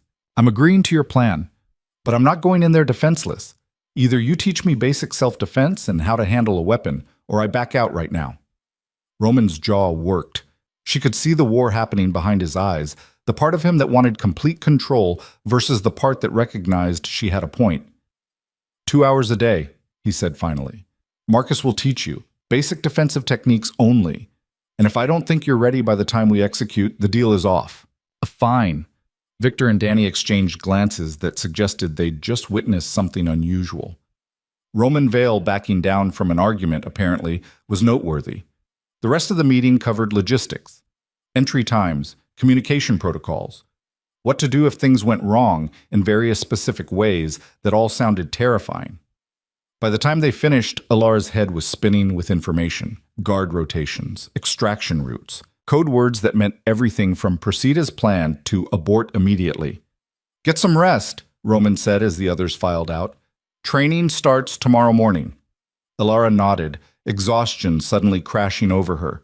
She'd been awake for less than 6 hours and already felt wrung out. She started toward the door, then stopped. Roman. He looked up from the papers he'd been organizing. Why are you doing this, really? Alara turned to face him fully. You could just keep me locked up somewhere. Wait out the pregnancy. You don't have to put yourself at risk to draw out your enemies. Roman was quiet for a long moment. When he spoke, his voice was softer than she'd heard it before. Because I'm tired of living defensively. Tired of reacting to threats instead of eliminating them. He met her eyes. And because my son deserves to grow up in a world where he doesn't have to constantly look over his shoulder. If I can end this now, I will. Even if it costs you? Especially then. There was something in his expression, a resignation that looked almost like peace, like he'd already accepted whatever price this might demand. Alara wanted to ask more, to dig deeper into whatever drove this man to risk everything for a child that hadn't even been born yet. Instead, she just nodded and left, the weight of what she'd agreed to settling onto her shoulders like a physical thing. Training began at dawn the next morning. Marcus met her in what turned out to be a fully equipped gym in the basement. Mats covered the floor. Weapons lined one wall. Punching bags hung from reinforced ceiling mounts. We'll start with awareness, Marcus said, handing her water. Most people get hurt because they don't see the threat coming. Your job is to stay alert and create distance. For the next 2 hours, he walked her through basic defensive stances. How to break a hold, where to strike if someone grabbed her. Nothing fancy, just practical techniques designed to give her seconds to escape. Alara's body protested every movement. She was pregnant, out of shape, and operating on too little sleep. But she pushed through anyway, driven by the knowledge that in 3 days, her life might depend on these skills. Good, Marcus said when she managed to break his grip on her wrist for the 5th time in a row. You're getting it. I'm sweating through my shirt and my back is screaming. That means you're working hard enough. He handed her more water. Take 5. Then we'll do firearms basics. The gun he showed her was smaller than she'd expected, compact, designed to be concealed easily. This is a 9mm, Marcus explained, keeping it pointed at the ground. Semi-automatic. 15-round capacity. We're not going to make you an expert in 3 days, but I can teach you enough to not shoot yourself if you need to use it. He walked her through the mechanics. Loading, safety, stance, breathing, all delivered in that calm, professional tone that made it feel almost normal. When he finally let her fire at targets downrange, the recoil surprised her. The noise, even through ear protection, was overwhelming. But she kept shooting, adjusting her grip, her stance, her breathing, until she could hit the paper target consistently. Not well, but consistently. You're not going to win any competitions, Marcus said, but if someone's close enough, you could probably convince them to back off. That's the goal, right? Survive long enough for your people to eliminate the threat. Exactly. They trained for another hour before Marcus called it. Alara stumbled upstairs, every muscle burning, and found Roman in the kitchen again. How'd she do? He asked Marcus. Better than expected. She doesn't quit. No. Roman's eyes tracked Alara as she collapsed into a chair. She doesn't. He set a plate of food in front of her, grilled chicken, vegetables, rice. All healthy, all designed to fuel a pregnant body that was being pushed too hard. Eat, then shower, then sleep. Yes, sir, Alara muttered, too tired to make it sound sarcastic. She ate mechanically, barely tasting the food. Roman sat across from her with his laptop, working on something that probably involved illegal activity, while she shoveled calories into her mouth like fuel. It was weirdly domestic, sitting in a kitchen with someone who was technically her jailer, but who kept cooking for her, who insisted she rest, who looked up periodically to make sure she was actually eating. "Why do you do that?" Alara asked. "Do what?" "Cook. You have staff. You could have someone else feed me." Roman closed his laptop. Isabel loved cooking even though she was terrible at it. Being in the kitchen with her was one of the few times she'd slow down. Stop analyzing everything. Just be present. He paused. "I suppose it's become habit. A way to feel close to her." Alara's throat tightened. "I'm not her." "I know." His voice was gentle. "But you carry part of her, and that's—" He stopped, seeming to search for words. "That's enough." They finished the meal in silence. Alara showered afterward, letting hot water work at the knots in her muscles, then collapsed into bed and was asleep before she could overthink any of it. The next 2 days passed in a blur of training, eating, sleeping, and trying not to think too hard about what was coming. Marcus pushed her harder each session. Roman watched sometimes, his expression unreadable. Victor and Danny came and went, updating plans, adjusting variables. On the second night, Alara found herself in the nursery again. The room was nearly complete now, furniture assembled, shelves stocked with books and soft toys. A mobile hanging above the crib with little stars and moons that probably cost more than her former monthly rent. "It's ready," Roman's voice came from behind her. She hadn't heard him approach. Apparently crime lords could move quietly when they wanted to. "He's not even born yet. I want everything perfect when he is." Roman moved to stand beside her, both of them looking at the empty crib. Isabel had very specific ideas about what a nursery should feel like. Safe, warm, loved. She sounds like she would have been a good mother. She would have been extraordinary. The grief in his voice was raw. She wanted this so badly, talked about it constantly. What she'd teach him, how she'd protect him while also letting him make mistakes. Alara's hand rested on her stomach. "Are you going to tell him about her? When he's old enough to understand?" "Every day." Roman's pale eyes found hers. "He'll know exactly who his mother was, what she stood for, how much she wanted him." "And what will you tell him about me?" The question hung in the air between them. That you gave him life when his mother couldn't. That you were brave enough to stand between him and the people who wanted him dead. Roman turned to face her fully. That you were family, even before you knew it. Alara's eyes stung. She blinked hard, refusing to let tears fall. "I should sleep. Big day tomorrow." "Alara." Roman's hand caught her wrist gently. "You can still back out. Say the word, and we find another way." She could. She absolutely could. But the baby kicked right then, a firm push against her ribs. And Alara thought about spending the next 5 months hiding, living in fear, never knowing when the next attack might come. "No," she said. "We end this tomorrow." Roman's grip tightened briefly, then released. "Then get some rest, and trust that I'll keep you safe." Alara wanted to tell him that trust wasn't something she could just decide to give, that he'd have to earn it through actions, not words. Instead, she just nodded and went to bed, where she lay awake for hours staring at the ceiling and trying to convince herself she wasn't making a catastrophic mistake. Morning came too fast. Alara dressed in the clothes that had been laid out for her, regular maternity wear, nothing special. The whole point was to look vulnerable, unprepared. She met the team at the garage. 4 vehicles this time. Roman would ride in one. Alara in another with Marcus. The other 2 carried additional security that would peel off before they reached the medical facility. "Comms check," Victor said, fitting an earpiece into Alara's ear. "Can you hear me?" "Yes." "Good. Leave it in. We'll be able to track you and communicate if necessary." Roman appeared at her elbow, his expression harder than she'd seen it, battle ready. "Remember the plan. You go in, you get examined by the doctor, who's one of ours, fully briefed. You stay in that exam room until we give the all-clear or extraction signal. And if something goes wrong, then you run. Marcus will be with you. He'll get you out." Alara looked at Marcus, who nodded once. "Ready?" Roman asked. "No, absolutely not." "Yes," Alara said. They loaded into the vehicles and pulled out, the morning sun just starting to break over the trees. The drive would take 40 minutes. 40 minutes to change her mind. To panic. To realize the insanity of what they were doing. Instead, Alara spent the time focusing on her breathing. On the training Marcus had drilled into her, on the weight of the small gun pressed against her lower back, concealed beneath her loose sweater. She could do this. She had to do this. The alternative was living in fear forever. The medical facility appeared exactly as it had in the blueprints. Suburban. Normal. The kind of place where hundreds of pregnant women probably came for routine care every week. Except today, it was a trap, and Alara was the bait. Marcus walked her to the entrance, playing the role of single, visible security. They checked in at reception, took the elevator to the 3rd floor.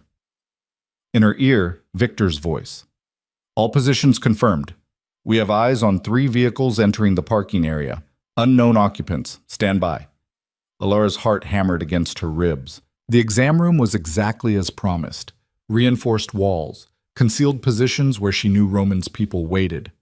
The doctor, a woman in her 50s with steady hands and kind eyes, greeted them professionally.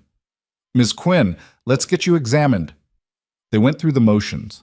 Blood pressure, fetal heartbeat check. The doctor kept up a stream of calm medical talk, while Alara tried not to think about the fact that somewhere outside, armed men were preparing to kill her. 4 vehicles now, Victor's voice said. All occupants armed, moving toward the building. Estimate contact in 90 seconds. Alara's hand shook. The doctor squeezed her wrist once, reassuring. Contact. Multiple hostiles entering through main and side entrances. Engaging. The sound of gunfire erupted somewhere below them. Distant but unmistakable. Marcus moved to position himself between Alara and the door, weapon drawn. More gunfire. Closer now. They're pushing for the 3rd floor, Victor said, his voice tight. Stand by. The baby kicked, hard, like it could sense Alara's terror. It's okay, she whispered, hand pressed to her stomach. It's going to be okay. The door to the exam room exploded inward. Marcus fired twice before Alara even processed what was happening. The man who'd blown through the door went down hard, weapon clattering across the linoleum. But there were more behind him. 3, 4. Alara couldn't count through the chaos. The doctor shoved Alara toward the far corner where a reinforced panel slid open, revealing the concealed position Victor had mentioned. Hands pulled her through, one of Roman's guards, face grim, already firing back toward the door. Everything was noise. The crack of gunfire so loud it felt like her skull might split. Shouting in languages she didn't recognize. The acrid smell of gunpowder burning her throat. Alara pressed herself against the wall, hands covering her stomach instinctively. Protecting the baby. The only thing that mattered in this nightmare moment. Marcus was still firing, controlled bursts, his voice cutting through the chaos. Victor, we need backup now. They came in heavier than anticipated. En route. Hold position. More gunfire. The distinctive sound of someone screaming, then cutting off abruptly. Alara's hands shook so badly she could barely keep them pressed against her abdomen. This was real. People were dying 10 feet away from her. And if Roman's plan failed, she'd be next. The guard beside her, young, maybe 25, took her round to the shoulder and went down with a grunt. Alara scrambled toward him without thinking, pressing her hands to the wound even as blood poured between her fingers. Stay down, he gasped. Don't... The wall behind them exploded. Not the door. The actual wall. Someone had blown a hole through the reinforced structure, and suddenly there were more hostiles pouring through, and Marcus was turning, firing, but there were too many. Alara grabbed the fallen guard's weapon. Her hands knew what to do from Marcus's training, even as her brain screamed that this was insane, and fired at the closest figure. Missed. Fired again. The recoil nearly knocked her backward, but the figure stumbled. Alara, run! Marcus's voice, hoarse and desperate. She ran. Through another door she hadn't noticed, into a corridor that smelled like antiseptic and fear. Her pregnant body protested every movement, but adrenaline pushed her forward. Behind her, more gunfire. More shouting. In her ear, Victor's voice crackling. Lost visual. Floor 3 compromised. Get her out. Alara's breathing came in ragged gasps. She rounded a corner and nearly collided with someone in dark tactical gear. Raised the gun before her brain could catch up. Easy. Roman's voice. Roman's hands catching her wrists, steadying the weapon before she could accidentally shoot him. Easy. I've got you. The relief that flooded through her was so intense it nearly buckled her knees. They came through the wall, she managed. Marcus's... There were so many.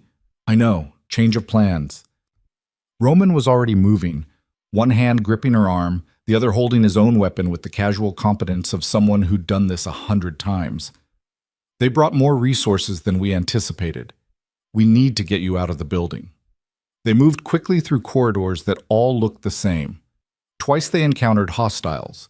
Both times Roman eliminated them with an efficiency that should have horrified Alara, but instead just felt necessary. Survival trumped moral complexity. They hit a stairwell. Roman pushed her ahead of him, covering their rear as they descended. 2 floors, 3. "Victor, where's my extraction?" Roman's voice was calm despite everything. "North exit, 60 seconds." They burst through a door into what looked like a storage area. Medical supplies stacked on industrial shelving. A loading dock visible through windows streaked with grime. Roman moved to check the exit, and that's when Alara saw the man step from behind the shelving. "Gun!" she screamed. Roman turned, but not fast enough. The shot caught him high on the left side, spinning him around. He fired back, dropping his attacker, but his own weapon clattered from his hand as he went down on one knee.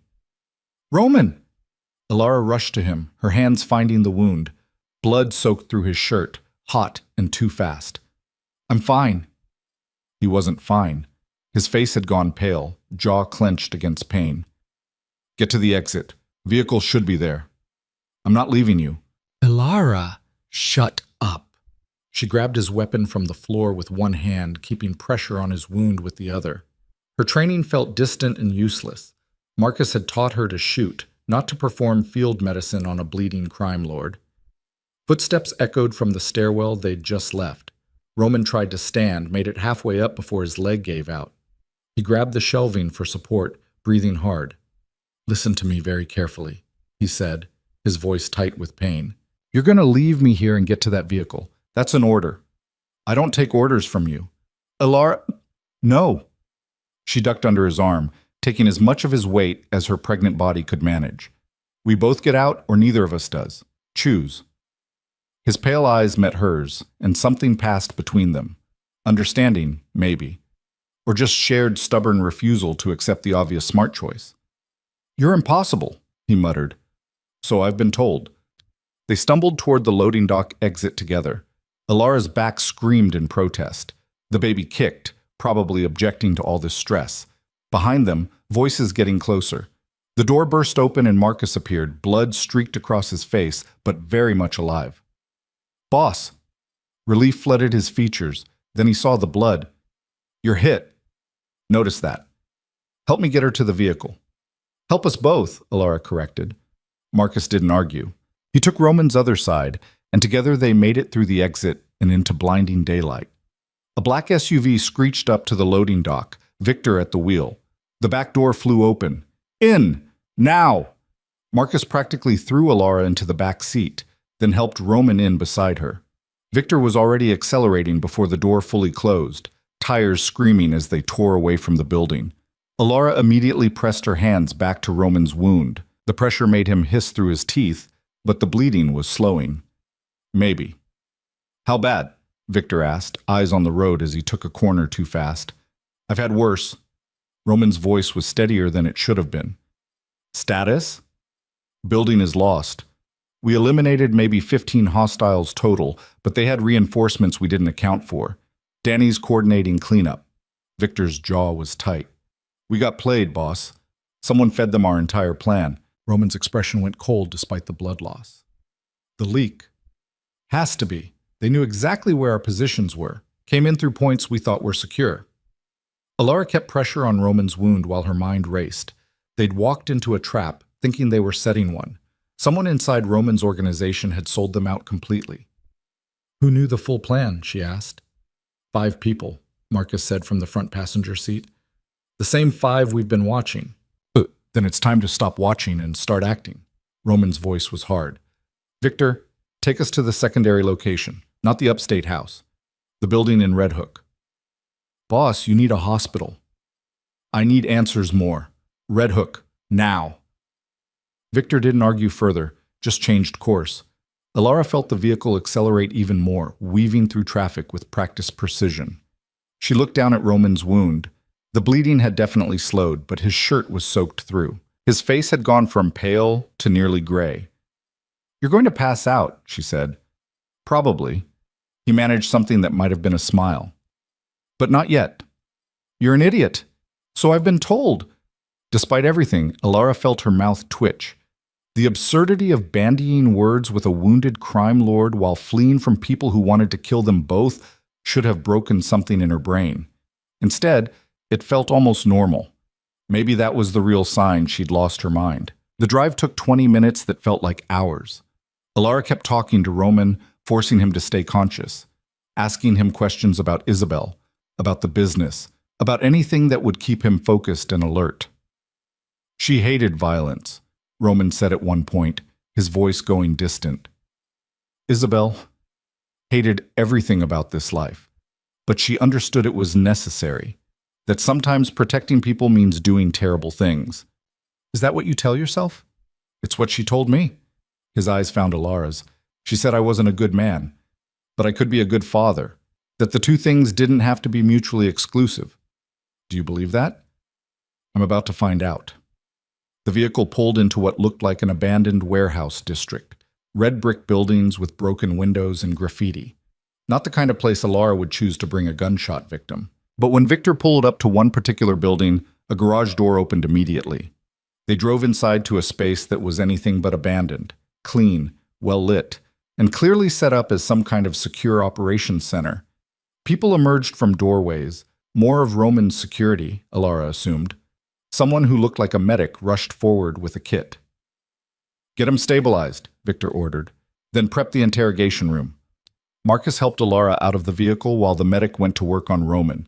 She stood there, blood on her hands, watching as they cut away his shirt to access the wound. "You should sit," Marcus said gently. "I'm fine." "You're shaking." Alara looked down at her hands. He was right. They trembled uncontrollably, adrenaline crash hitting all at once. Marcus guided her to a chair and pressed a bottle of water into her hands. "Drink. You need to stay hydrated for the baby." The baby, right. Because on top of everything else, she was still pregnant, still carrying the child everyone wanted dead.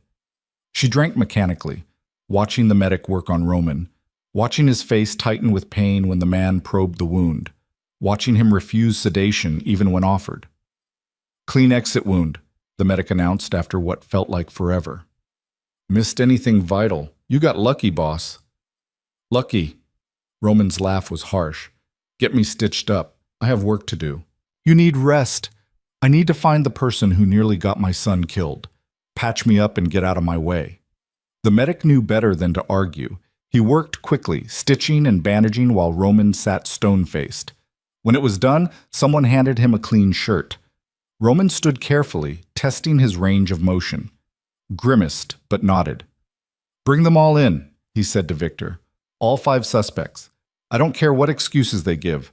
I want them here in the next hour." "Already done. They're in holding." "Good." Roman's pale eyes were cold enough to freeze blood. "Let's find out which one sold us out." He started toward a door at the far end of the warehouse, then stopped when he realized Alara was following. "You should rest. There's a room upstairs. Clean. Secure." "I'm coming with you." "Alara, someone betrayed us today. Nearly got us both killed. Nearly killed your son."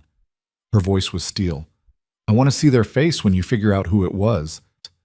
Roman studied her for a long moment, then nodded. "All right, but stay behind me, and if I tell you to leave, you leave. Understood?" "Understood." They moved through the building, Marcus and Victor flanking them, both armed and alert. Through corridors that felt industrial and cold, downstairs that echoed with their footsteps. The interrogation room was exactly what Alara expected. Concrete walls, drain in the floor, 5 people lined up against one wall, hands secured behind them, guarded by armed men. Alara recognized some of them from the mansion.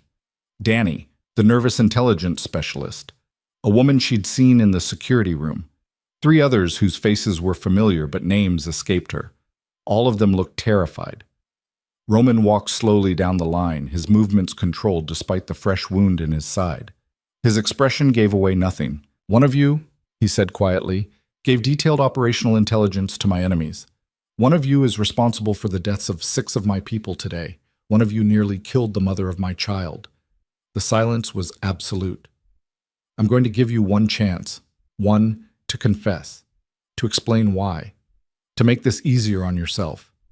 Roman's voice remained calm, almost gentle, which somehow made it more terrifying. If you confess now, you'll die quickly. If I have to find you through interrogation, it will take days, and you'll beg for death long before I grant it. No one spoke. Roman nodded slowly, then turned to Victor. Start with Danny. He's the weakest. Wait. The woman from the security room lurched forward. Wait, please, it wasn't supposed to. They said no one would get hurt. Roman turned to face her fully. Explain. The woman's face crumpled. Tears streamed down her cheeks. They have my sister, the Chen organization. They took her 3 months ago. Said they'd kill her if I didn't feed them information. Her voice broke. I didn't have a choice. They were going to kill her. So you sold out my operation instead. I thought, they promised if I gave them enough intel to eliminate the heir, they'd let her go, that it would be over. She was sobbing now. I didn't think they'd hit the facility so hard. I thought your security would handle it. You never meant to get people killed. Roman's voice was ice. But you did. 6 of my people are dead because of your choice. I'm sorry, I'm so sorry. Roman was silent for a long moment. Then he pulled out his phone, made a call, spoke quietly for 30 seconds.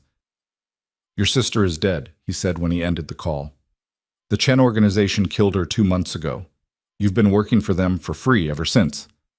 The woman's knees buckled. She collapsed completely, wailing. Alara felt sick. Roman turned to Victor. Get her out of my sight. The rest of them are clean. Run them through additional vetting, but they're not our leak. He paused. And find out if the Chen organization has taken anyone else's family members. I want a full accounting by morning. What about her? Victor gestured to the sobbing woman. Roman's expression was carved from stone. Make it quick. She was manipulated, but she still made her choice, and my people are still dead because of it. He walked out without another word. Alara followed, her stomach churning. Behind them, the woman's cries cut off abruptly. She didn't want to know how Victor had silenced her. Roman made it halfway up the stairs before his legs gave out. He caught himself on the railing, breathing hard. Alara was there immediately, supporting his weight. You're an idiot, she said again. You should be in bed, not executing traitors. Had to be done. Could have waited until you weren't bleeding through your bandages. Roman looked down. Fresh blood seeped through his shirt. Apparently so. Marcus appeared from nowhere, taking Roman's other side. Medical suite is this way. And boss, you're staying put this time. Doctor's orders. You're not a doctor. No, but she is. Marcus nodded toward a woman approaching with another medical kit. And she's mean enough that even you won't argue. The doctor, 50s, iron gray hair, expression that brooked no nonsense, pointed at a nearby room. In? Now. And you cheat? She looked at Alara. You're getting examined too. I can see you favoring your left side. Either you're hurt or the baby is in distress. Alara hadn't even realized she was favoring anything. But now that the doctor mentioned it, her left side did ache. A deep, persistent throb that might have been a pulled muscle or might have been something worse. They ended up in adjacent exam rooms. Alara could hear the doctor scolding Roman through the wall while another medic checked her over. Blood pressure elevated but not dangerous. Baby's heartbeat strong and steady, just bruised ribs from being hauled around during the firefight. You need to rest, the medic said firmly. Real rest. Not whatever version of rest you've been doing. I'll rest when I'm dead. The medic gave her a look. That can be arranged if you keep pushing yourself like this. Fair point. When Alara emerged from her exam, Roman was being settled into a bed with an IV line running into his arm. He looked furious about it.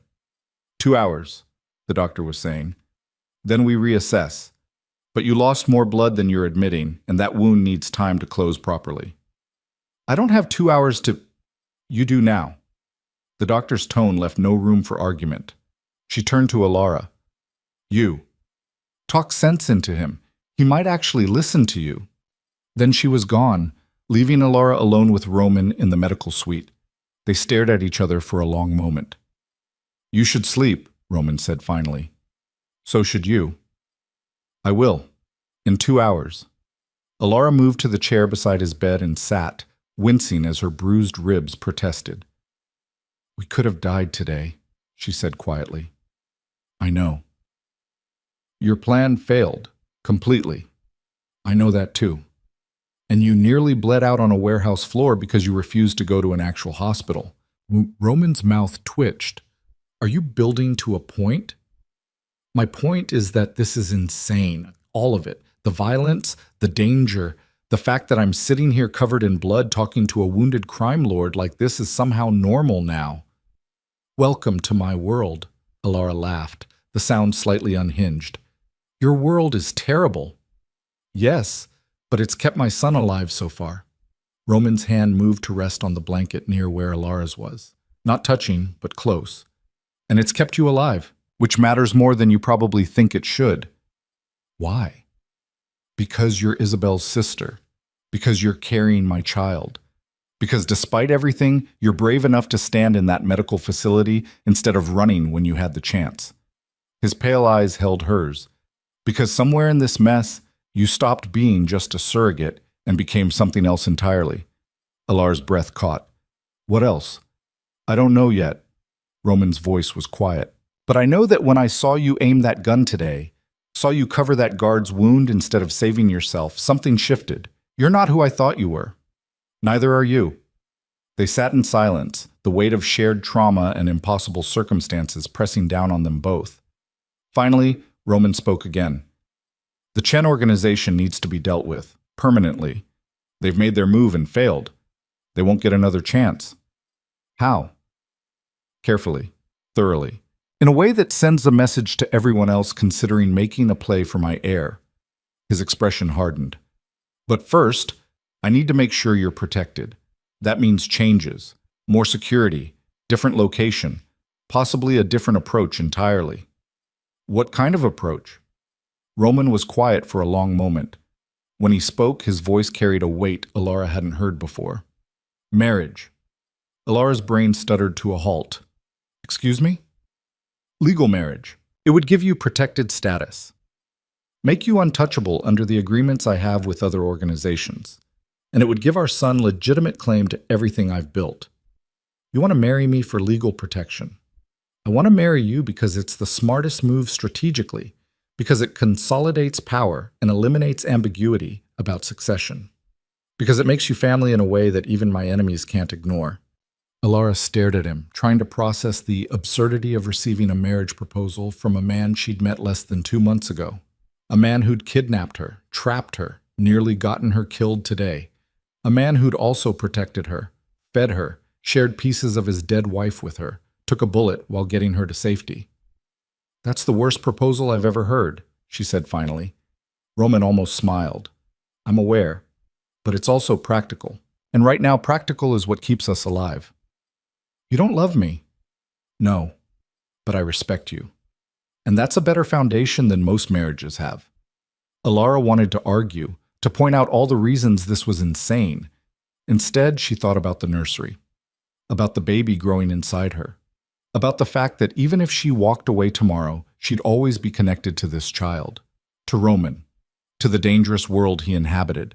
Maybe legal protection wasn't the worst idea. Maybe survival required unconventional choices. I need time to think, she said. You have until I'm released from this bed. Roman's eyes were already closing, exhaustion finally catching up to him. Then we move forward, one way or another. Alara watched him slip into sleep, his breathing evening out. Even unconscious, he looked dangerous, like a weapon temporarily at rest. She pressed her hand to her stomach, feeling the baby shift. Your father is insane, she whispered, and apparently he wants to marry me. What do you think about that? The baby kicked once. Whether it was approval or protest, Alara couldn't tell. She settled deeper into the chair, too exhausted to move upstairs to whatever room they'd prepared for her. Her eyes drifted closed. And for the first time since this nightmare began, Alara Quinn started to think that maybe survival meant more than just staying alive. Maybe it meant choosing to fight for something bigger than herself. Even if that something came wrapped in violence, danger, and a marriage proposal delivered from a hospital bed by a man who'd never pretended to love her. When Alara woke, Roman was already awake, arguing with the doctor about being discharged. 24 hours minimum, the doctor was saying, her voice brooking no argument. You tore 3 stitches already. Move around too much and you'll tear them all. I have work to do. Your work can wait. No, it can't. Roman's voice was hard. Every hour I spend in this bed is an hour my enemies use to regroup. I need to move now. Alara sat up, her own body protesting. The bruised ribs had stiffened overnight, and her back felt like someone had used it as a punching bag. He's right, she said quietly. The doctor turned to her, eyebrows raised. I'm sorry? He's right. Waiting gives them time to plan another attack. Alara stood carefully, moving to Roman's bedside. But he's also an idiot if he thinks he can do this alone. So here's what's going to happen. You're going to clear him for limited activity with strict restrictions, and I'm going to make sure he follows them. Roman looked at her like she'd grown a second head. You're going to make sure, yes, because apparently someone has to keep you from bleeding to death out of sheer stubbornness. Alara turned back to the doctor. What are the restrictions? The doctor studied them both, then sighed. No heavy lifting, no strenuous activity. If the wound starts bleeding again, he stops immediately. And he wears a monitoring device so I can track his vitals remotely. Absolutely not, Roman started. Agreed, Alara said over him. Anything else? The doctor rattled off a list of medications, warning signs, and care instructions. Alara committed them all to memory while Roman glowered from the bed. When the doctor finally left, Roman turned that glower on Alara. I don't need a nursemaid. No, you need a keeper, but I'm what you've got. She crossed her arms carefully, mindful of her ribs. Now, what's the plan? You said the Chen organization needs to be dealt with. How? Roman studied her for a long moment. Then he reached for the shirt someone had left folded on the bedside table. Help me up. Alara supported him while he dressed, moving slowly to avoid tearing the fresh bandages. His face went pale twice, but he didn't stop. Victor's been coordinating intel overnight, Roman said as they made their way out of the medical suite. The Chen organization operates out of 3 primary locations in Chinatown, restaurants that serve as fronts. We hit all 3 simultaneously. You mean your people hit them? I mean we hit them. I'll coordinate, but I'm not sitting this one out. You can barely walk. I can walk well enough to oversee an operation. Roman's jaw set in that stubborn line she was coming to recognize. This ends today, Alara, one way or another. They found Victor in what looked like a command center, banks of monitors showing various street views, maps spread across tables, radios crackling with periodic check-ins. Status? Roman asked. Victor looked up, his expression tightening when he saw Roman upright. Teams are in position. We've identified key targets within each location. Say the word and we move.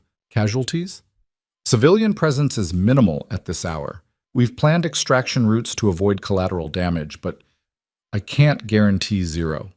Victor's tone was professional, clinical. The Chen organization uses the restaurants as shield. They know we won't burn down public buildings. Then we don't burn them down. We go in surgical, clean, fast.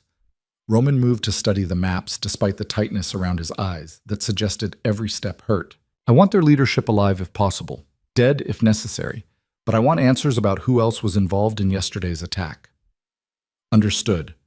Alara watched them work, feeling simultaneously useless and unwilling to leave. This was Roman's world, violence and strategy and cold calculation about acceptable losses. It should have repulsed her. Instead, she found herself asking, "What do you need from me?" Both men turned to look at her. "You should rest," Roman said. "I've been resting. Tell me what I can do." Roman exchanged a glance with Victor, some silent communication passing between them. "Monitor comms," he said finally. "Victor will show you how. Listen to the operation as it unfolds. If you hear anything concerning, flag it immediately." It wasn't much, but it was something other than sitting around feeling helpless. Victor set her up with a headset and showed her which channels to monitor. Within minutes, Alara was listening to terse updates from multiple teams positioned around Chinatown. Alpha team in position. Visual on 3 targets. Bravo ready, waiting for green light. Charlie has eyes on possible secondary exit. Advise. Roman coordinated it all with quiet authority, his voice never rising despite what had to be significant pain. He moved between maps and monitors, adjusting plans in real time based on incoming intelligence. All teams, we are green in 60 seconds, he said finally. Remember, surgical, minimal collateral, leadership alive if possible. The countdown began. Alara's heart hammered as she listened to the team's confirm readiness. This was really happening. Roman was about to order coordinated strikes on 3 locations, and people were going to die. Execute, Roman said. Chaos erupted across the comms. Alpha breaching now. Contact, contact. Bravo inside, encountering resistance. Charlie, we've got runners heading your direction. Alara tried to track it all, but the overlapping voices made it nearly impossible.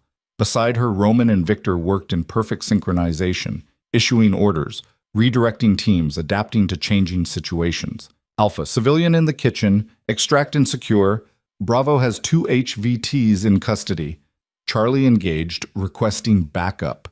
Send Delta to support Charlie, Roman ordered, and get those civilians out of Alpha's location. Now. The operation lasted 15 minutes that felt like hours.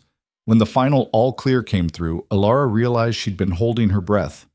Casualty report, Roman said. 2 injured, non-critical, 0 civilian casualties. We have 5 high-value targets in custody, including Chen's second-in-command. Roman's expression didn't change, but Alara saw something release in his shoulders. Bring them here. I want interrogation started within the hour. As the teams began their extraction, Roman finally allowed himself to sink into a chair. His face had gone gray again, and fresh blood seeped through his shirt. You're bleeding, Alara said. I'm aware. Let me see. Alara, let me see.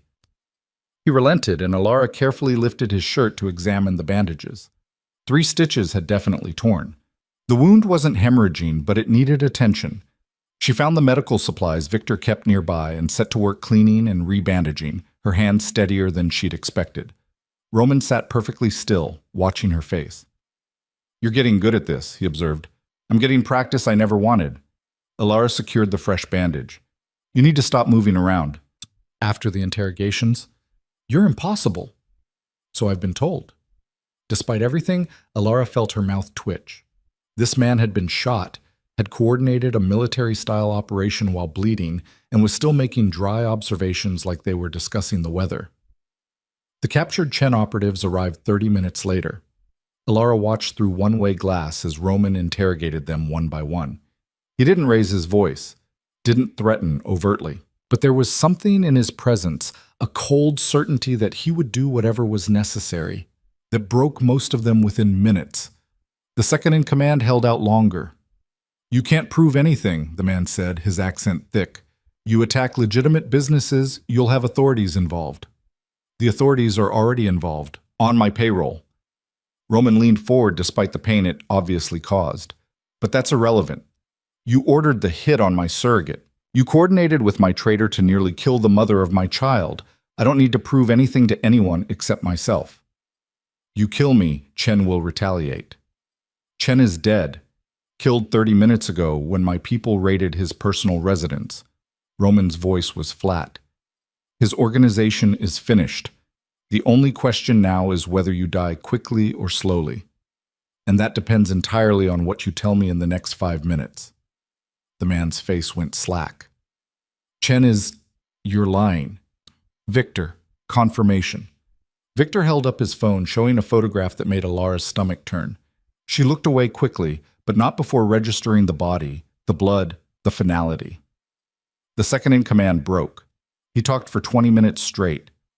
Names, connections, other organizations that had been involved in the planning, the full scope of the conspiracy to eliminate Roman's heir. When he finished, Roman stood slowly. Thank you for your cooperation. You said quick if I talked. I did. Roman pulled his weapon. And I keep my promises. Alara turned away before the shot rang out, her hands pressing against her ears even though it was too late. When she looked back, Roman was already walking out of the interrogation room, his expression completely blank. He found her in the hallway, standing with her back against the wall, trying to process what she'd just witnessed. "You didn't have to watch that," he said quietly. Yes, I did. Alara's voice was rough. If I'm going to be part of this, if I'm going to marry you and raise a child in your world, I need to understand what that actually means. Roman studied her face. And what does it mean? It means you're not a good man. You've never pretended to be. Alara met his eyes. But you're a man who keeps his word, who protects what's his, and right now that includes me and this baby, so I can live with the rest of it. Something shifted in Roman's expression. Relief, maybe. Or recognition. The other organizations he named, I'll need to address them. Make it clear that any further attempts on my heir will be met with total war. How long will that take? 72 hours, maybe less. Roman reached out, his hand finding hers. Then we get married. Quietly, with legal documentation that makes you untouchable. And we prepare for my son to be born into a world I've made as safe as possible. Alara's fingers tightened on his. And after he's born? What happens to me? Roman was quiet for a moment. That depends on what you want. The original agreement was that you'd be compensated and free to leave. That offer still stands. He paused. But I'm hoping you'll choose to stay. Why? Because my son deserves to know his aunt. Because you're braver than most people I've met. Because somewhere in this mess, I've started to actually respect who you are as a person. His pale eyes held hers. And because Isabel would have wanted you in his life. I'm certain of it. Alara's throat tightened. I haven't decided yet. I know, but you have time. Roman's thumb brushed across her knuckles. All the time you need.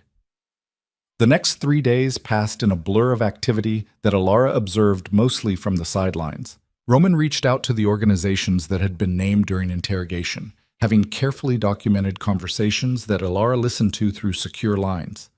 Some were conciliatory. Some were threatening. All ended with the same message. The heir was off limits, protected by agreements that transcended normal business disputes. By the third day, Victor confirmed that all parties had agreed to stand down. The immediate threat was over. It won't last forever, Roman told Alara that evening. They were back at the upstate house, the one with the finished nursery and views of endless forest. There will always be ambitious people who think they can make a play, but for now, we have breathing room. Enough to get married? Enough to get married. He pulled out a small box from his jacket pocket. I had this made.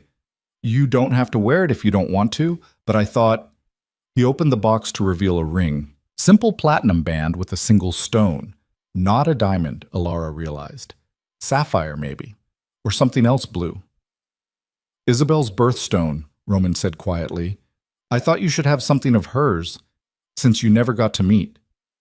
Alara took the box with shaking hands. The ring was beautiful in its simplicity. Nothing ostentatious, just elegant and meaningful. When? She asked. Tomorrow. I've arranged for a judge who asks no questions, witnesses who can be trusted. It'll be legal and binding, but private. No ceremony. No ceremony. Unless you want one. Alara thought about traditional weddings. White dresses and flowers, and people celebrating love. This wasn't that. This was survival wrapped in legal protection. But it was also something else. Something she was still trying to name. Private is fine, she said. But I want one thing. Name it. I want to know everything about Isabel, not just the highlights, everything. Her flaws, her mistakes, what made her angry, what made her cry. Alara met Roman's eyes. If I'm going to help raise her son, I need to know who she really was. Roman was quiet for a long moment. All right. After the ceremony, I'll tell you everything. The wedding happened in the library of the upstate house, with Victor and Marcus as witnesses, and a judge who clearly knew better than to ask questions about the pregnant bride or the groom who moved carefully due to a recent gunshot wound. Alara wore a simple dress that accommodated her growing stomach. Roman wore a dark suit. They exchanged vows that were purely legal, no poetry or promises of eternal love, just a contract that bound them together under law. When the judge pronounced them married, Roman kissed her, briefly. A formality. But his hand lingered on her face, and there was something in his eyes that looked almost like hope. Afterward, they sat in the study where Alara had first seen Isabel's photographs. Roman poured himself whiskey and Alara juice, and then he talked. He told her about Isabel's temper, how she'd throw things when angry and then feel guilty about it later. About her insecurity around other women who seemed to have their lives together. About the miscarriage she'd had 2 years into their marriage and how it had broken something in her that took months to heal. He told her about Isabel's relationship with her mother, complicated and painful. About the career she'd given up to be with Roman and how she sometimes resented that choice, even though she'd never admit it. He talked for hours, painting a picture of a woman who was brilliant and flawed and human. Not the saint Alara had been building in her head, but a real person who'd made mistakes and tried to do better. She would have liked you, Roman said finally. She would have been jealous of how easily you handle chaos, but she would have liked you. Alara pressed her hand to her stomach, feeling the baby shift. I wish I could have met her. So do I. They sat in comfortable silence, the weight of shared grief and impossible circumstances binding them together in ways neither had anticipated. The weeks that followed fell into an unexpected rhythm. Roman worked from the house, managing his empire through secure connections while his wound healed. Alara read everything she could find about pregnancy and childbirth, preparing for something that still felt surreal. They had dinner together most nights, talked about everything from politics to books to whether their son should learn multiple languages from birth. The conversations were easier than they should have been, given the circumstances. And slowly, without either of them acknowledging it, something shifted. Roman started asking Alara's opinion on business decisions. Alara found herself genuinely interested in the legitimate ventures he was building alongside the criminal ones. They debated strategy and ethics and whether it was possible to build something good from a foundation of violence. 6 weeks after the wedding, Alara woke in the middle of the night to find Roman standing in the nursery, staring at the empty crib. Can't sleep? She asked from the doorway. He turned, surprised. I didn't mean to wake you. You didn't. Your son is using my bladder as a trampoline. She moved to stand beside him. What are you thinking about? Whether I'm capable of being the father he deserves. Roman's voice was quiet. Whether growing up with me will damage him irreparably. Probably, Alara said honestly, but he'll also have me, and I'm going to make sure he knows there are other ways to live, other choices. Roman looked at her. You've decided to stay. I've decided to stay. The certainty in her own voice surprised her. Not because of the marriage or the protection, but because he's my nephew, Isabel's son, and I can't walk away from that. Even knowing what staying means, the danger, the compromises, the moral complexity, even knowing that. Alara pressed her hand to her stomach. Besides, someone needs to keep you from bleeding to death every time you decide to coordinate a military operation while injured. Roman's mouth twitched. You're never going to let me forget that, are you? Never. He reached out, his hand covering hers on her stomach. They stood like that for a long moment, connected by touch and shared purpose, and something that was starting to feel dangerously close to actual partnership. The baby kicked against their joined hands. He's strong, Roman said softly. He has to be. Look who his parents are. Alara paused. Parents. Is that... Are we... Yes. Roman's voice was firm. When he's born, we tell him the truth. That you're his aunt and his mother both. That Isabel gave him life in one way, and you gave it to him in another. No lies, no hiding the complexity. And when he asks about the criminal empire, we tell him the truth about that too. That I've done terrible things, but that I'm trying to build something better for him. Alara nodded slowly. I can work with that. The months that followed passed faster than Alara expected. Her body changed in ways that alternated between fascinating and deeply uncomfortable. Roman attended every doctor's appointment, took notes on fetal development, and asked questions that suggested he'd been reading the same books Alara had. They fought sometimes. About security measures Alara found excessive. About Roman's refusal to fully step back from violent business. About what kind of life they were building and whether it was sustainable. But they also laughed, found common ground in unexpected places, discovered that despite the insane circumstances that had brought them together, they actually liked each other. 8 months into the pregnancy, Alara's water broke at 3 in the morning. She woke Roman calmly, already timing contractions. It's time. He was on his feet immediately, all business. The medical team was already on standby at the house. Roman had insisted on a home birth with hospital-grade equipment, unwilling to risk the security exposure of a traditional hospital. Labor was brutal. 17 hours of pain that made Alara understand viscerally why childbirth had such a fearsome reputation. Roman stayed with her the entire time, letting her crush his hand during contractions, offering ice chips and encouragement even when she told him to shut up. When the baby finally emerged, screaming and perfect, Alara felt something in her chest crack open. "A boy," the doctor announced, placing him on Alara's chest. "Healthy and strong." Alara stared down at the tiny human she'd carried for 9 months. Dark hair already thick on his head, eyes that would probably be pale like Roman's. Isabel's nose, or maybe hers, they were identical, so who could tell? "He's beautiful," she whispered. Roman stood beside the bed, staring at his son with an expression Alara had never seen on his face before. Wonder, fear, love so intense it looked painful. "Can I—" His voice cracked. "Can I hold him?" Alara carefully transferred the baby to Roman's arms, watched this dangerous, violent man cradle his newborn son like he was made of spun glass. "Hello," Roman said softly. "I'm your father, and I promise, that I will do everything in my power to give you a life worth living." The baby stopped crying, seeming to recognize his father's voice. Alara felt tears streaming down her face. Relief, exhaustion, joy, grief for the sister who should have been here for this moment. "What should we name him?" she asked.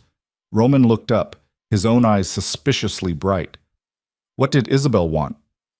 She had a list, but her favorite was Adrian. She said it meant dark one and thought it was appropriately dramatic. Alara laughed through her tears. "Adrian, I like it." "Adrian Vale," Roman said, testing the name. "Yes, that works."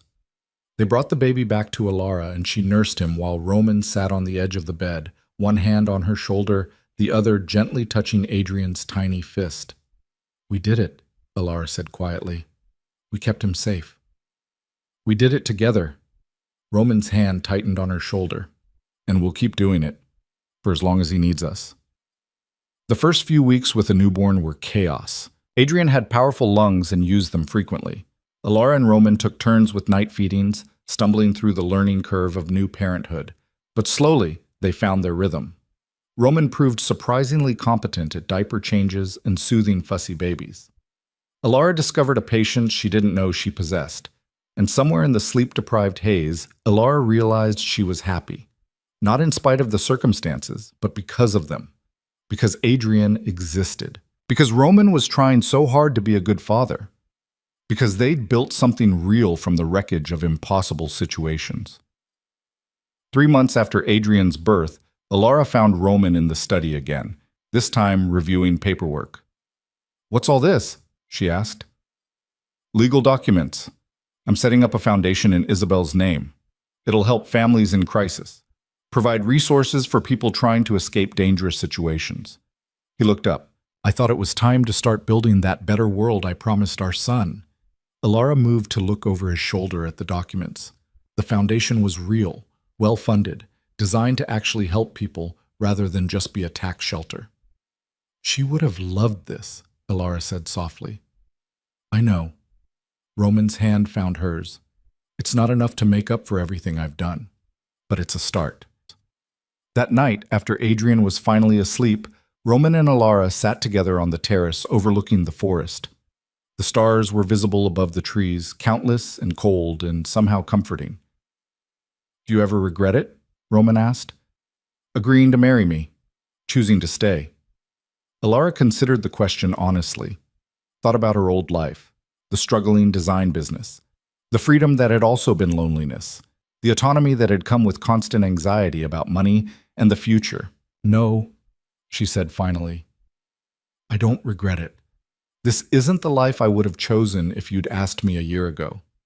But it's the life I have now, and I'm building something good from it." "We," Roman corrected, We're building something good. We, Alara agreed. Roman pulled out his phone, scrolled through something, then handed it to her. I want to show you something. It was a photograph from Isabel's phone, recovered from her personal effects. Isabel, at maybe 25, laughing at something off camera, vibrant, alive, so similar to Alara it was uncanny.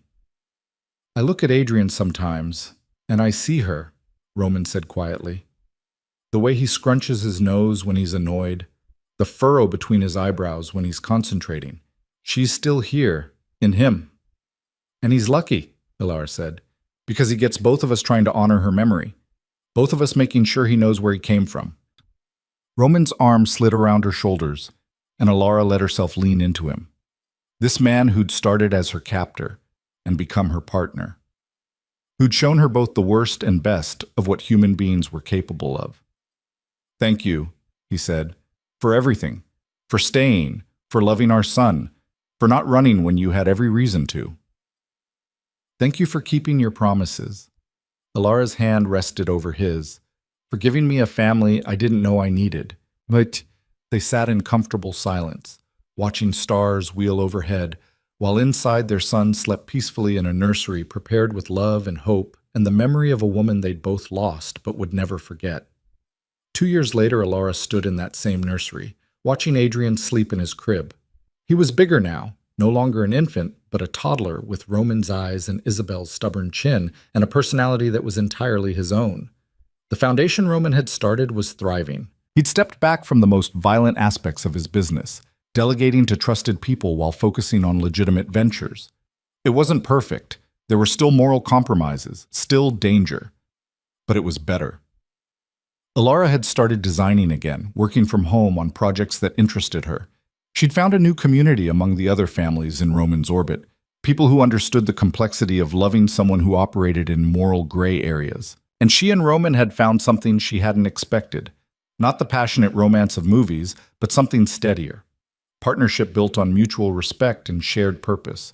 Affection that had grown from proximity and cooperation into something deeper.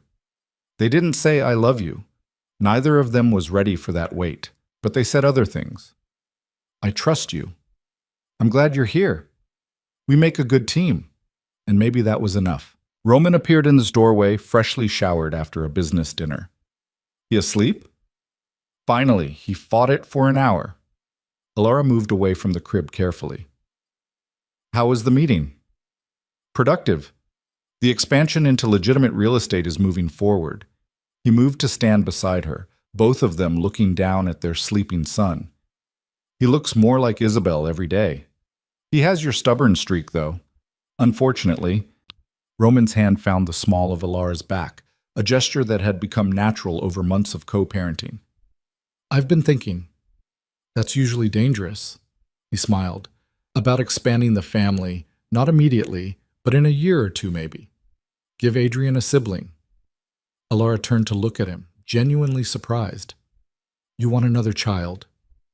I want Adrian to have what we didn't. Family, siblings, connections that go beyond just business or obligation. Roman's pale eyes met hers. And I think we've proven we can do this. Build something good together. Alara thought about it. Another pregnancy?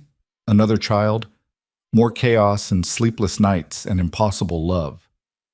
I don't know if I can do IVF again, she said carefully. The hormones, the uncertainty. I wasn't suggesting IVF. Roman's hand moved to cup her face. I was suggesting we try naturally, if you want to. No pressure, if you don't.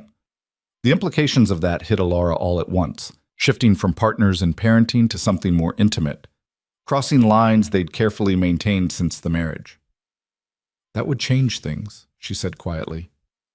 Yes, but things have already changed. We're not the same people we were 2 years ago. His thumb brushed her cheekbone. You're not a prisoner anymore. I'm not just trying to protect an asset. We're partners. Friends even. And I think, if you're willing, we could be more than that. Alara's heart hammered in her chest. She searched his face, looking for manipulation or calculation, found only honesty and something that looked like vulnerability. I need time, she said, to think about what that would mean, what I want. Take all the time you need. Roman's hand dropped away. I'm not going anywhere. Over the following weeks, Alara watched Roman with new eyes. Noticed the way he made her coffee exactly how she liked it without asking. How he listened when she talked about her design work, offering genuine feedback rather than just placating her. How he was patient with Adrian's tantrums but firm about boundaries. How he'd changed from the cold crime lord who'd first revealed her impossible situation into someone who actually tried to be better. Not perfect, never perfect, but better. And she realized that somewhere in the chaos and compromise and shared purpose, she'd fallen for him. Not dramatically, not with fireworks, but quietly and steadily. Like learning to trust someone who'd earned it through consistent action. One night, 3 months after his initial suggestion, Alara found Roman in his office reviewing foundation reports. "I've been thinking about what you said," she began. He looked up immediately, setting aside his work. And I think..." She moved closer, her heart racing. "I think maybe we should try. Not right away, but soon, when we're both ready." Roman stood, moving around the desk to stand in front of her. "You're sure?" "No, but I'm sure I want to find out where this goes. We've built something good for Adrian. Maybe we can build something good for us too." He kissed her then. Not the brief formality from their wedding, but something real, testing, asking permission even as he granted it. Alara kissed him back, letting herself fall into this impossible man who'd somehow become her partner, her friend, and now potentially something more. When they finally broke apart, Roman rested his forehead against hers. "Isabel would approve," he said softly. "She always said I needed someone who'd challenge me, who wouldn't just accept what I told them to accept." "She sounds like she was smart." "She was, and I think..." He paused. "I think she'd be happy that you and I found each other, even if the circumstances were insane." "Especially because the circumstances were insane," Alara corrected. "Nothing about our family is normal. Why should our relationship be?" Roman laughed, and the sound was lighter than anything Alara had heard from him before. They stood like that for a long moment, forehead to forehead, breathing each other in, building something new on the foundation of everything they'd survived. Outside, night settled over the forest. In his nursery, Adrian slept peacefully, protected by parents who'd chosen each other through impossible circumstances and decided to keep choosing each other every day after. The threats would never fully disappear. Roman's world would always have dangers, but they'd face them together now, not just for survival, but because they'd built something worth protecting. A family created from loss and chaos and accidental love. A son who would grow up knowing he was wanted. Knowing that sometimes the best things came from the worst beginnings. Knowing that family wasn't just blood, but choice and commitment, and the willingness to stay when leaving would be easier. And two people who'd started as captor and captive, who'd become partners, and who were slowly, carefully becoming something neither of them had words for yet. But love, Alara thought, would probably cover it eventually. For now, though, partnership was enough. Partnership. And the promise of more tomorrows together than either of them had expected to have. The story that began with Alara waking in a stranger's mansion, pregnant and trapped, had transformed into something she never could have anticipated. She'd found the sister she never knew she had, even if only in stories and photographs.